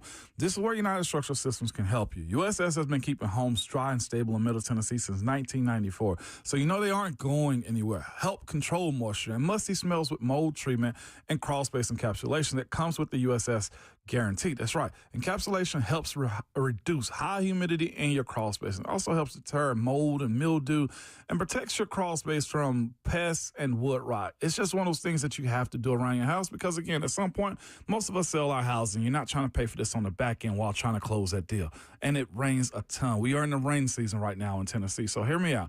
To book with USS or get more information on them, simply go to USSTN.com. That's USSTN.com. Or call them 615-488-7855. United Structural Systems.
RKW brewed by Scooters Coffee, wrapping up the show this morning on 104.5 The Zone. The Buck Rising Show, as you covered, coming up next.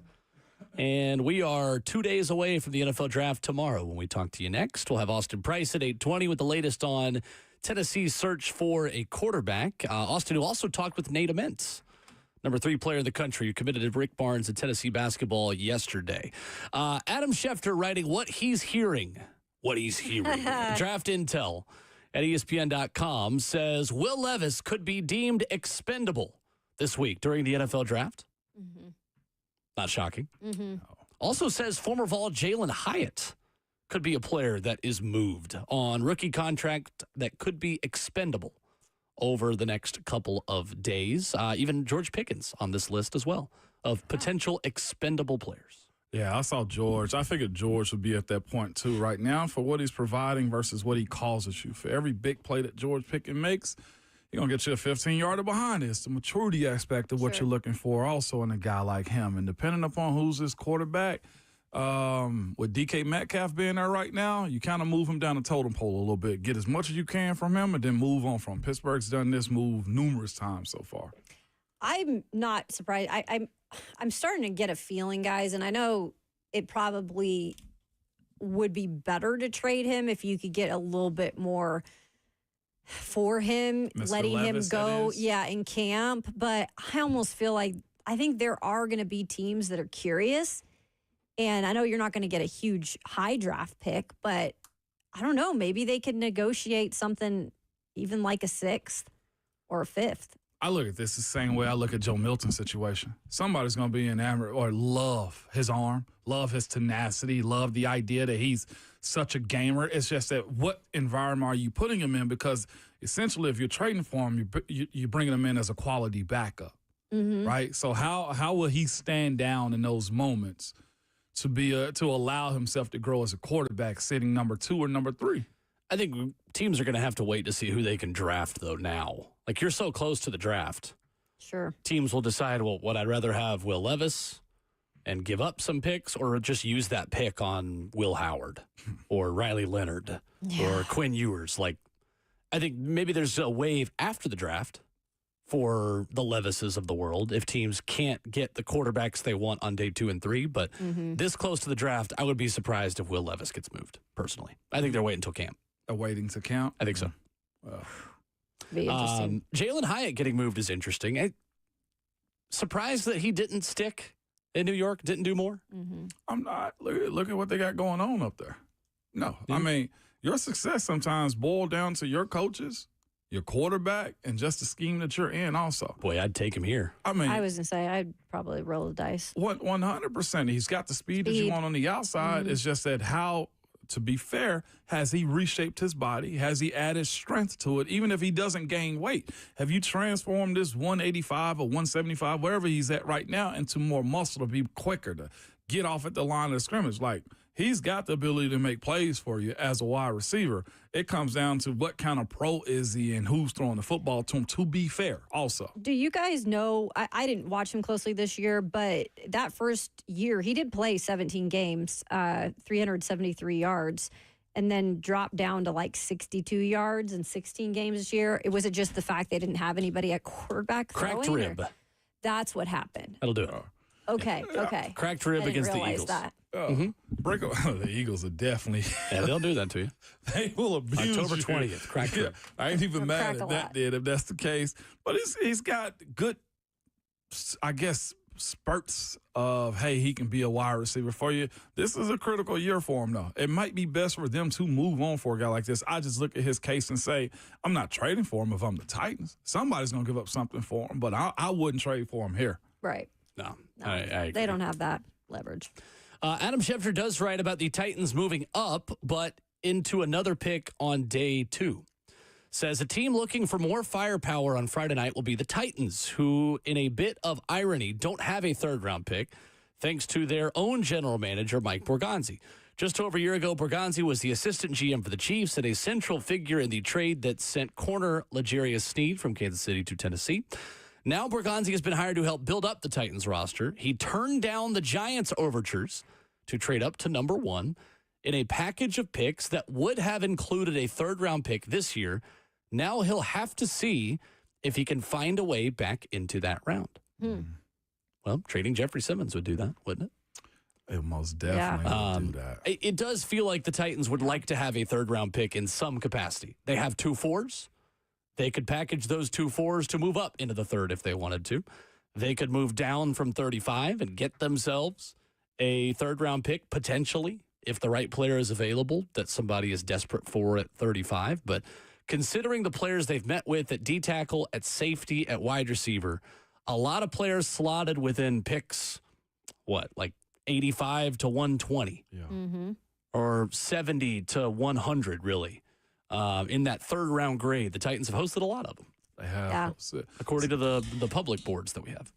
There's, for sure, I feel like we all should expect them to want to move up as a team, as a franchise. This draft doesn't matter who you going to dance with and how much you're willing to give up. That's their biggest issue that they have right now is they can't afford to, where they are with building of this new stadium, to spend extra amounts of money for guys in a new deal, i.e. Jeffrey Simmons, or to give up more draft picks to not build for the future. They're in a very sticky situation, albeit having the number 1 overall pick. I just think at this point you can't trade Jeffrey Simmons this year. They need some sort of guidance in that locker room, some sort of veteran. There's really nothing left in terms of that. And you're just really rolling the dice on finding your culture with all these young guys early on if you do it. I'm with you. Just to play devil's advocate for the heck of it, does it matter? Maybe not to them. Yep. I think it matters. And we don't know. I think so. I do. I necessarily don't. Kevin Zeitler's a veteran you just signed, but on the defensive side, all you got's Jeff at this point. I think it matters. Having somebody that's been around for a little bit. We're back at it tomorrow morning with Austin Price at 8:20 with lots more as draft week continues. We can tell you that NFL Network's Daniel Jeremiah will join us on Wednesday. Nice. A pre-draft visit on draft eve for the man who will be on the NFL Network desk. Much more still to come as the draft gets one day closer, 2 days away. Will we talk to you tomorrow morning? Good people. Draft week. Let's go. But please remember your Twitter fingers and your mic is always hot.